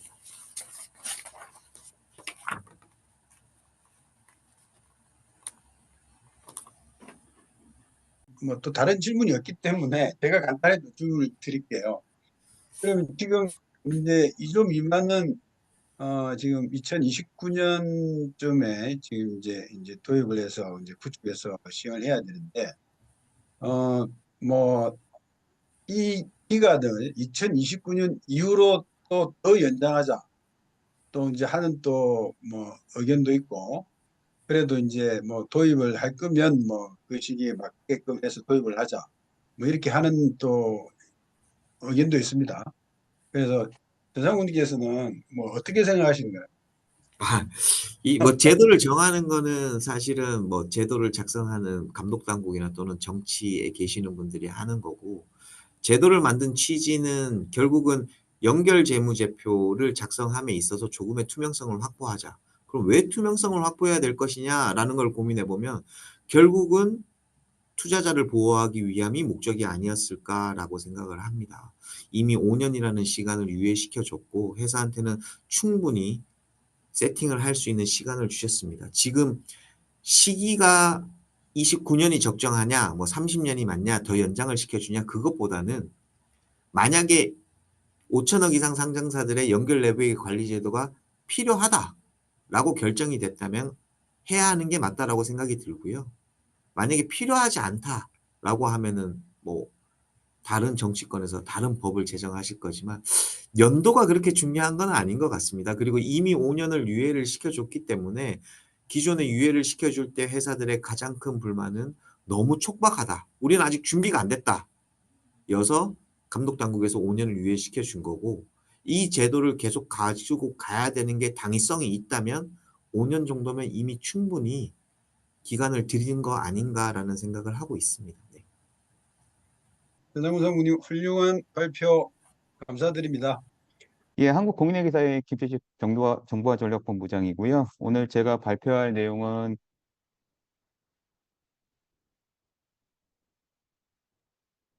죄송합니다. 예, 제가 발표할 내용은 디지털 감사 기술 도입과 시사점이고요.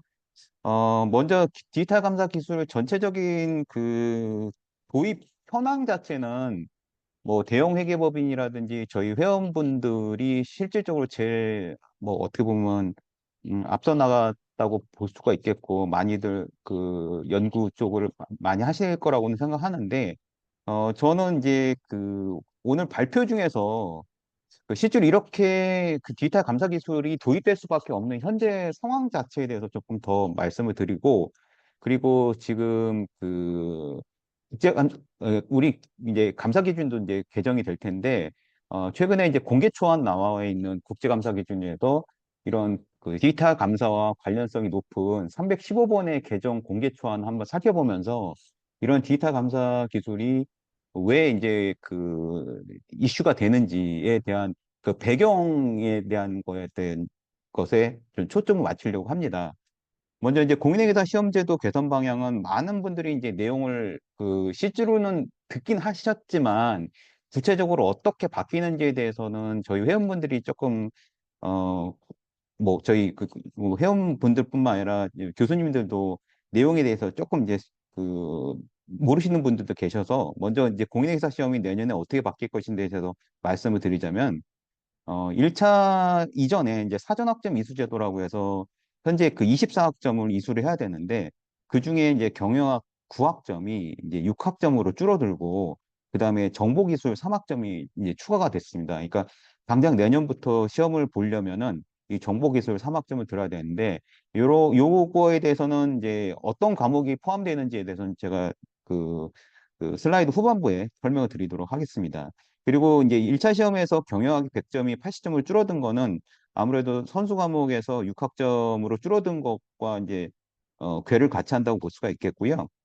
상법이 기업법으로 바뀐 거는 전체 범위 자체가 뭐 완전히 상법을 제외한다라는 얘기는 아니고 상법에서 어음수표법이 제외되고 대신 이제 공인회계사법하고 외부감사법이 포함되는 건데 이것도 지금 현재 IT 환경의 변화하고 굉장히 그 밀접한 관계가 있다고 보시면 되는데요. 전통적으로 어음수표법, 상법에서 어음수표법이 종이어음수표법 시절의 조항이다 보니까 뭐 배서라든지 이제 그런 조항들이 전통적으로 이제 쭉 있어 왔는데 사실 요즘 종이어음수표를 발행하는 회사들은 거의 없다 보니까 다 대부분 전자어음수표를 발행하다 보니까 이제 배서라는 것보다는 이제 공인인증서 지금 이제 상황이 바뀌고 있는 거를 이제 시험에서도 어떻게 보면 반영하고 있다라고 보시면 될 것 같습니다. 그리고 이제 2차 시험을 보면은 이제 중급 회계, 고급 회계가 예전에 통합이 돼가지고 재무회계에 150점을 되어 있었는데 요게 어떻게 보면 앞서 이제 발표하신 연결 내부회계 관리지도하고도 뭐 약간의 영향이 있다고 생각되는데 원래 이제 작성 쪽에 더 포커스 맞춰가지고 재무회계 1, 2 중급 회계, 그다음에 재무회계 2가 고급 회계 파트로 이제 쪼개지게 됩니다. 그다음에 이제 배점도 전체 배점은 150점으로 똑같은데 이제 쪼개지다 보니까 이게 이제 이슈는 이제 쪼개지게 되면 각각의 꽈락이 존재하기 때문에 뭐 50점 만점에 60%니까 30점 이상은 반드시 받아야 된다. 예전에는 사실 재무회계 때 고급 회계 대충 이제 공부하고 애들이 합격하는 경우가 종종 있었는데 이제 그런 게 굉장히 어려워졌다. 그리고 시간도 이제 그 30분이 고급 회계 파트에 더 배정이 됨에 따라서 아마 고급 회계가 현재 이제 이게 고급 회계가 스핀아웃된 배경은 제가 알기로 이제 회계법인 쪽에서 요청이 있었다는 얘기를 과거에 제가 들었었거든요. 그러니까 아무래도 이제 이렇게 고급 회계에 대해서 열심히 공부하지 않은 이제 스태프들을 데리고 나가서 막상 이제 고급 회계 감사를 연결점을 감사를 하다 보니까 굉장히 이제 그 어려운 부분이 많았다라는 의견 때문에 이렇게 스핀아웃 된 걸로 제가 그렇게 알고 있고 그러다 보니까 아무래도 이제 연결재무제표에 대한 그 정도가 깊이가 지금 현재 그 지배 종속회사 두 가지 사례를 가지고 보통 교과서들이 얘기하고 있는데 아마도 제가 봤을 때는 뭐 이건 저의 그냥 예상이긴 하지만 뭐 세 개 이상의 회사, 그다음에 뭐 기타 뭐 연결 이연법인세라든지 기타 해외 종속법인이라든지 과거에는 연결재무제표에서 다루기 좀 힘들었던 아무래도 이제 그 시간상이라든지 교재의 어떤 학생들의 부담이라든지 그런 거 고려했을 때 그렇게 했는데 이렇게 별도로 스핀아웃됨에 따라서 그 부분이 굉장히 좀 강화되지 않을까라는 생각이 들고요. 사실 오늘 이제 말씀드린 내용하고 거의 직결된 이슈인데 회계감사 분야에서 IT 분야가 5%에서 15%, 최대 25%까지 이제 증가돼서 4분의 1이 굉장히 문제가 이런 데이터 분석 쪽으로 이제 나올 가능성이 높다고 보는데 이제 후반부에는 제가 어떤 문제들이 이런 식으로 나올 것인지에 대한 모의고사를 그 금감원이 보도자료 낸 게 있습니다. 그래서 그 부분도 제가 한번 설명을 드리려고 합니다.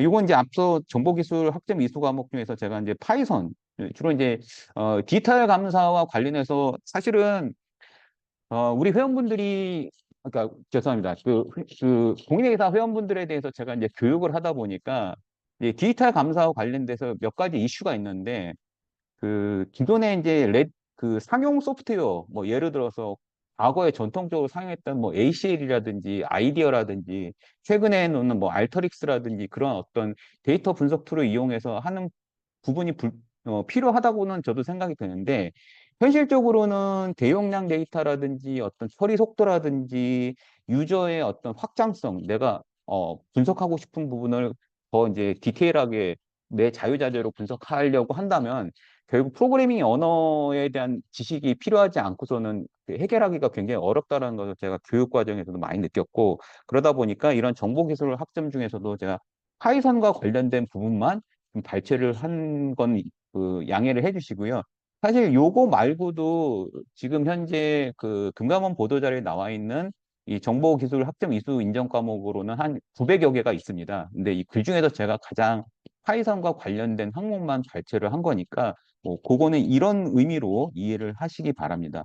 뭐 기타 뭐 인공지능이라든지 데이터베이스라든지 그런 어떤 용어가 약간 이런 어떤 정보기술과 관련된 것들은 거의 이제 인정을 해주는 분위기라서 학교 차원으로 이런 과목을 뭐 별도로 개설하지 않는다 하더라도 타과에서 개설됐다거나 그런 것들이 있으면은 그런 것들을 학생들한테 듣게끔 유도를 해서 선수 과목을 하는 것도 뭐 전략이라고 저는 생각이 듭니다. 그러면 이제 이런 디지털 감사를 하기 위한 어떤 베이스로서 내년에 회계감사 정보기술에 어떤 문제가 나올 것인지에 대해서 이제 금감원에서 보도자료를 낸 게 있는데요.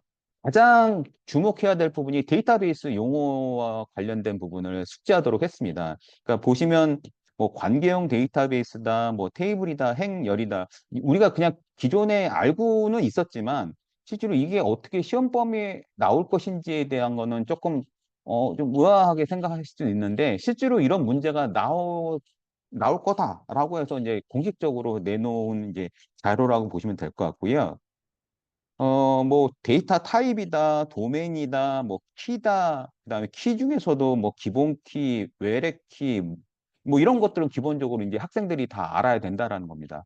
사실 학생들이 알아야 된다, 그러니까 수험생들이 알아야 된다는 얘기는 다른 의미로는 저희 공인회계사 회원이라든지 저 학계에 계신 분들도 이제 회계를 가르칠 때 이런 데이터베이스에 대한 기본 용어를 알아야 된다는 게 저는 굉장히 큰 의미라고 생각들고 뭐 뒤에서 다시 설명을 드리겠지만 AICP도 기본적으로 시험을 바꾸려고 했던 취지 중에 하나가 시험을 바꾸지 않고서는 도저히 어카운팅 커리큘럼을 바꾸기 어렵다라는 것들이 그 중론이 있었습니다. 그러니까 결국은 내년에 회계감사에 이런 데이터베이스라든지 이런 것들이 들어간다는 얘기는 전체적인 회계의 커리큘럼에 대한 대대적인 변화를 의미하는 거고, 그것이 결국에는 지금 현재 뭐 수험생뿐만 아니라 회계 전문가, 그다음에 기업에서 회계를 담당하는 사람들도 이런 데이터베이스에 대한 이해도가 반드시 필요할 수밖에 없다라는 것을 나타내는 좀 강력한 이제 안증이라고 이제 생각이 들고,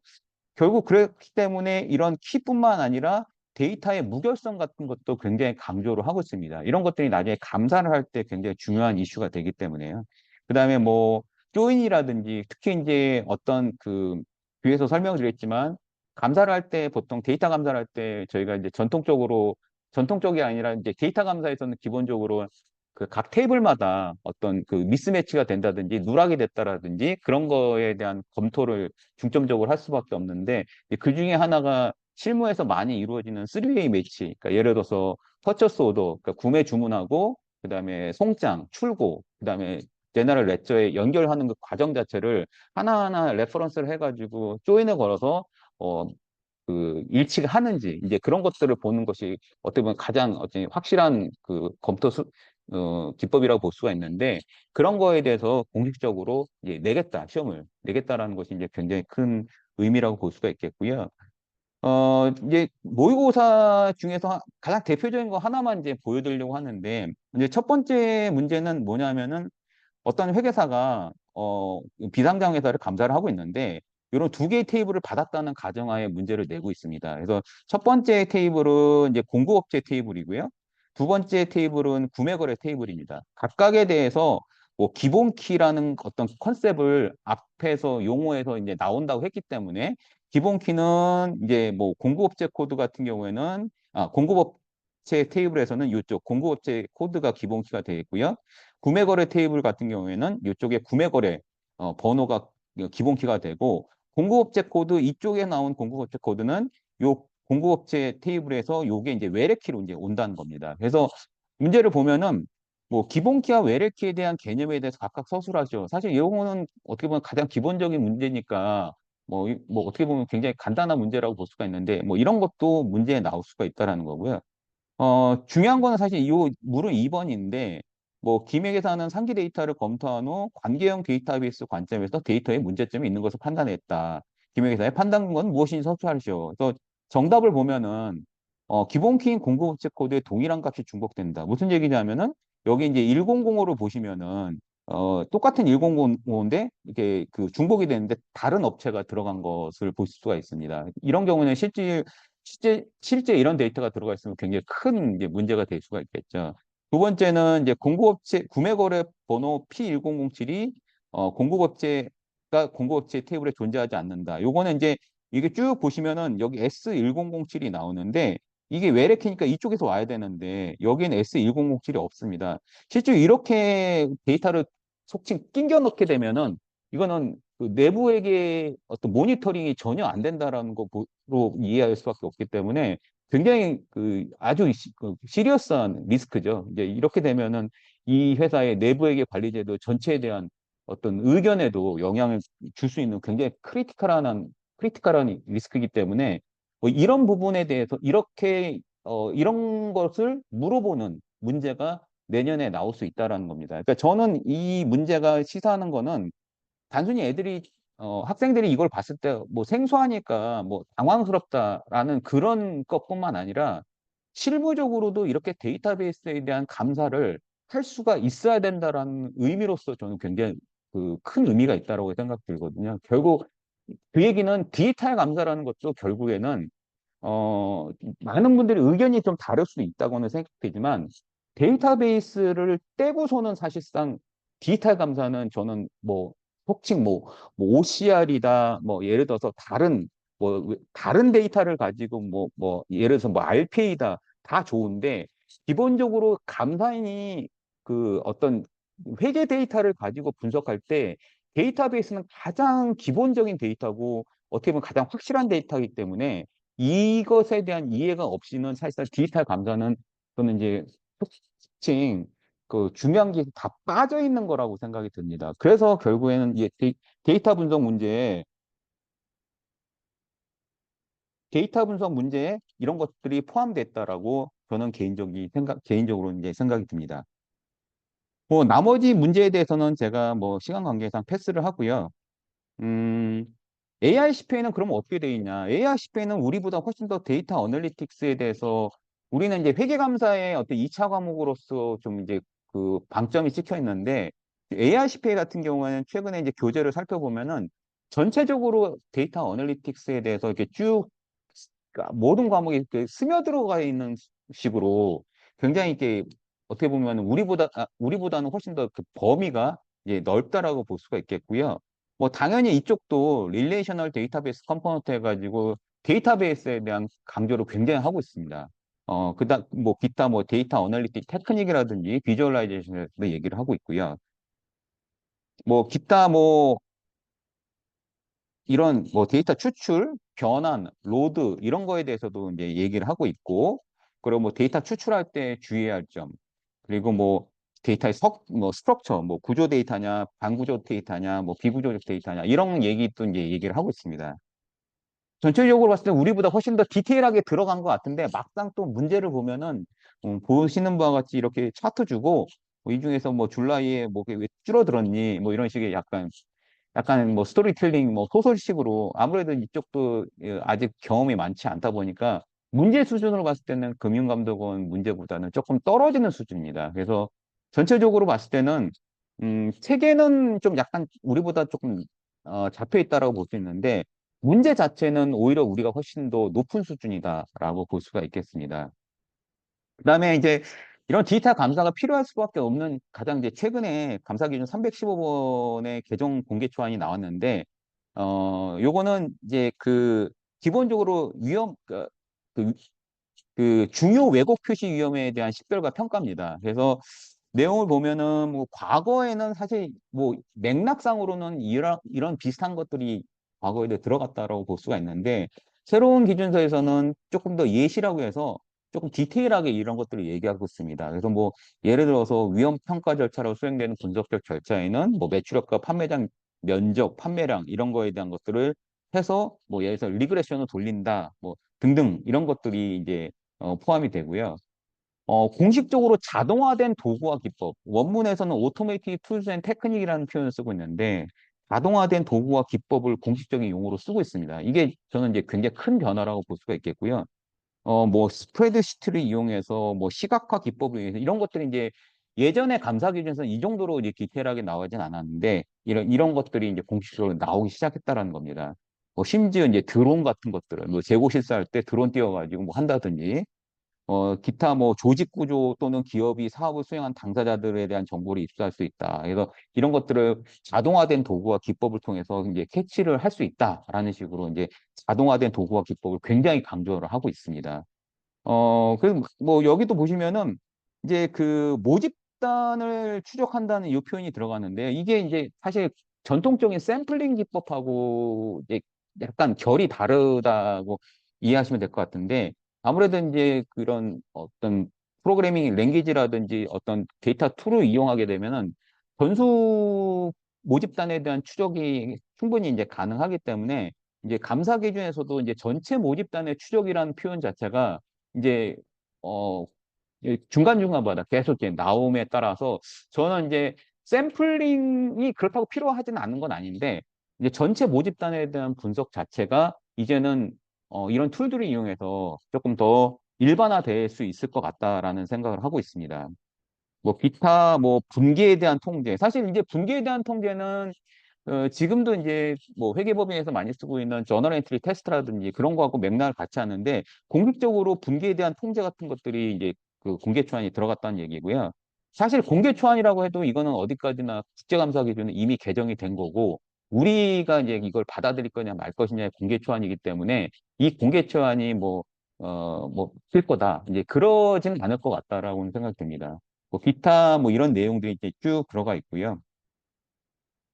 어, 결국은 이제 회계 데이터 분석이 뭐냐가 저는 디지털 감사 기술하고도 이제 그 연관이 있다고 생각되는데 그 전통적인 회계 분석을 이제 살펴보면 아무래도 뭐 지금도 뭐 약간 그 이런 부분들이 조금 섞여 있다라고 생각되는데, 그런 이제 페이퍼 중심, 물론 이제 지금은 많이 데이터 중심으로 바뀌긴 했지만 페이퍼 중심의 회계 분석이 어느 정도는 남아 있다라고 생각 들고, 그런데 이제 데이터가 굉장히 많은 상황에서 이런 분석이 얼마나 효과적이냐에 대해서는 뭐 저뿐만 아니라 많은 분들이 그좀 회의적인 생각을 갖고 계실 거라고 생각됩니다. 뭐, 이게 어떤 특정 대기업 같은 경우에는 기본적으로 분계장 자체도 뭐, 1년 기준으로 한 몇억 개 또는 몇 천만 개 레코드가 기 때문에 이런 거를 수작업으로 한다는 건 도저히 어렵겠죠. 뭐 약간 이런 느낌일 것 같습니다. 예. 뭐, 이거는 뭐 한마디로 당연히 엄청 크다고 볼 수가 있겠고요. 그럼 데이터 분석이나 데이터 감사에 여러 가지 이제 그 분야가 있는데, 저는 아까도 이제 315번에서 얘기한 것처럼 분계에 대한 통제라든지, 사실 그 315번에서도 분계에 대한 통제를 어떤 의미로 이해하고 있냐면은 결국에는 기승절 분계 통제다라고 해서, 내가 감사 의견을 얘기하는데 앞에 단에서 어떤 걸 하든지 간에 궁극적으로 분계에 잘못 들어가는 순간 그건 가장 크리티컬한 거기 때문에 분계에 대한 통제는 다른 어떤 것보다 굉장히 강조를 하고 있습니다. 그러니까 디지털 감사 기술에서도 어떻게 보면은 이런 분계에 대한 테스트가 지금 저너레이티브 테스트 수준보다 훨씬 더 이제 디테일하게 들어가야 되지 않을까라는 생각이 들고, 그런 차원으로 봤을 때 이렇게 하나의 빨간색으로 되어 있는 하나의 전표 세트를 어떻게 분석할 것이냐에 대한 것들은 좀 고민을 해봐야 된다고 생각하는데, 뭐 예를 들어서 뭐 여러분들이 1번 분기와 2번 분기를 봤을 때 이건 다 똑같은 분기 아니냐라고 생각하실지 모르겠지만,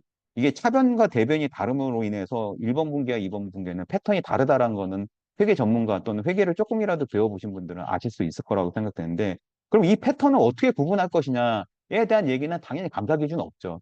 패턴을 알아야지 내가 비경상적으로 발생하는 분기를 알 수가 있는데, 패턴을 모르면 정의를 내리기가 어렵죠. 그래서 그런 조작적 정의를 하기 위해서 중간에 매개 변수를 삽입해가지고, 뭐 차변인 경우에는 플러스를 하고 대변인 경우는 마이너스를 해서 이거를 더하면은 여기는 41300이고 나오고, 얘는 그 똑같은 로직으로 하면은 마이너스 41300이다. 그래서 결국 이런 식으로 하나하나 그 패턴을 분석할 수밖에 없는데, 뭐 예를 들어서 두 번째 슬라이드에서는 누가 봐도 1번 분기와 2번 분기가 다르다라고 볼 수가 있을 겁니다. 근데 아까 똑같은 로직으로 했더니 초록색에는 41300, 이제 소 뒷발을 뒤잡는다고 해서, 예, 41300 똑같았는데 이거 갖고는 구분이 안 되니까, 그런 경우에는 계정 코드 언더바일의 표준 편차를 가지고 두 개의 어떤 조합을 통해서 이제 구분할 수 있다라는 게, 뭐 이런 식으로 이제 감사인이 어떻게 보면 나름대로 그 아이디어를 내야 되겠죠.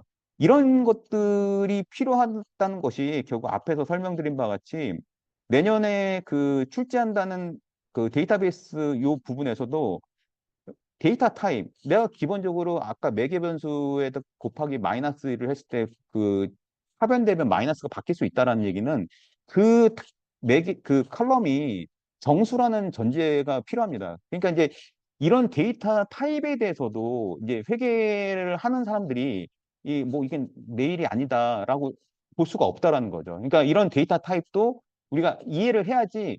사실 데이터 감사 기술은 단추 누른다고 해결되는 이슈는 절대 아니라고 생각했거든요. 많은 분들이 뭐 단추 누르면 알아서 해줄 수 있기를 바라는데, 그 전에 사실 굉장히 그 많은 일들이 데이터의 전처리, 그러니까 실제로 감사 그 피감사에서부터 데이터를 받았을 때 그것이 미싱 데이터가 있다든지 어떤 정제되지 않은 데이터가 있으면 그걸 어떻게 전처리할 것인지도 결국에는 그 감사인이 사실 해결해야 되는 이슈라고 생각이 들거든요.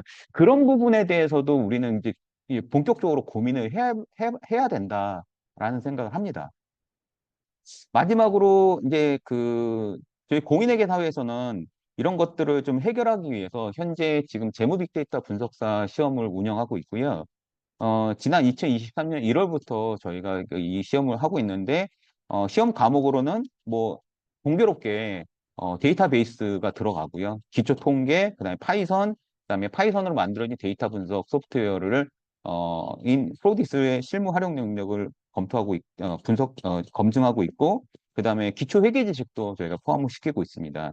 최근에 이제 그 시험의 그 합격 비율 중에서 저희 공인회계사 회원들의 합격 비율이 56%, 가장 최근 시험으로 따지면 한 56까지 올라가서 저희 회원분들이, 그 공인회계사 회원분들이 굉장히 시험을 많이 보고 있다라는 것을 알 수가 있고요.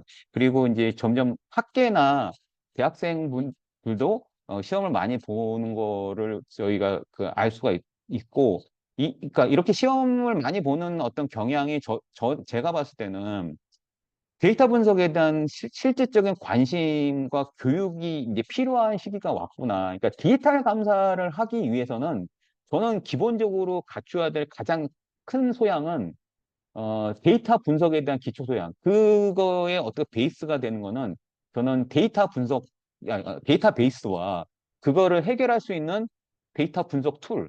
그게 프로그래밍 언어 단, 파이썬 정도면 더 좋겠지만 그것이 조금 힘들다고 한다면 그거를 좀 풀어나갈 수 있는 상용화된 툴. 이거는 두 개가 어떻게 보면 가장 그 필요한 그 소양이 아닐까라는 생각을 합니다.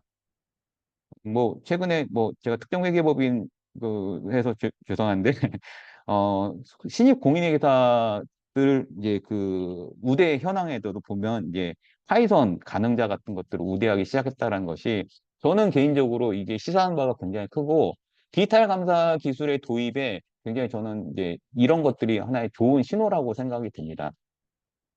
제가 시간 관계상 요 정도로 말씀을 드리고 예, 질문을 받도록 하겠습니다.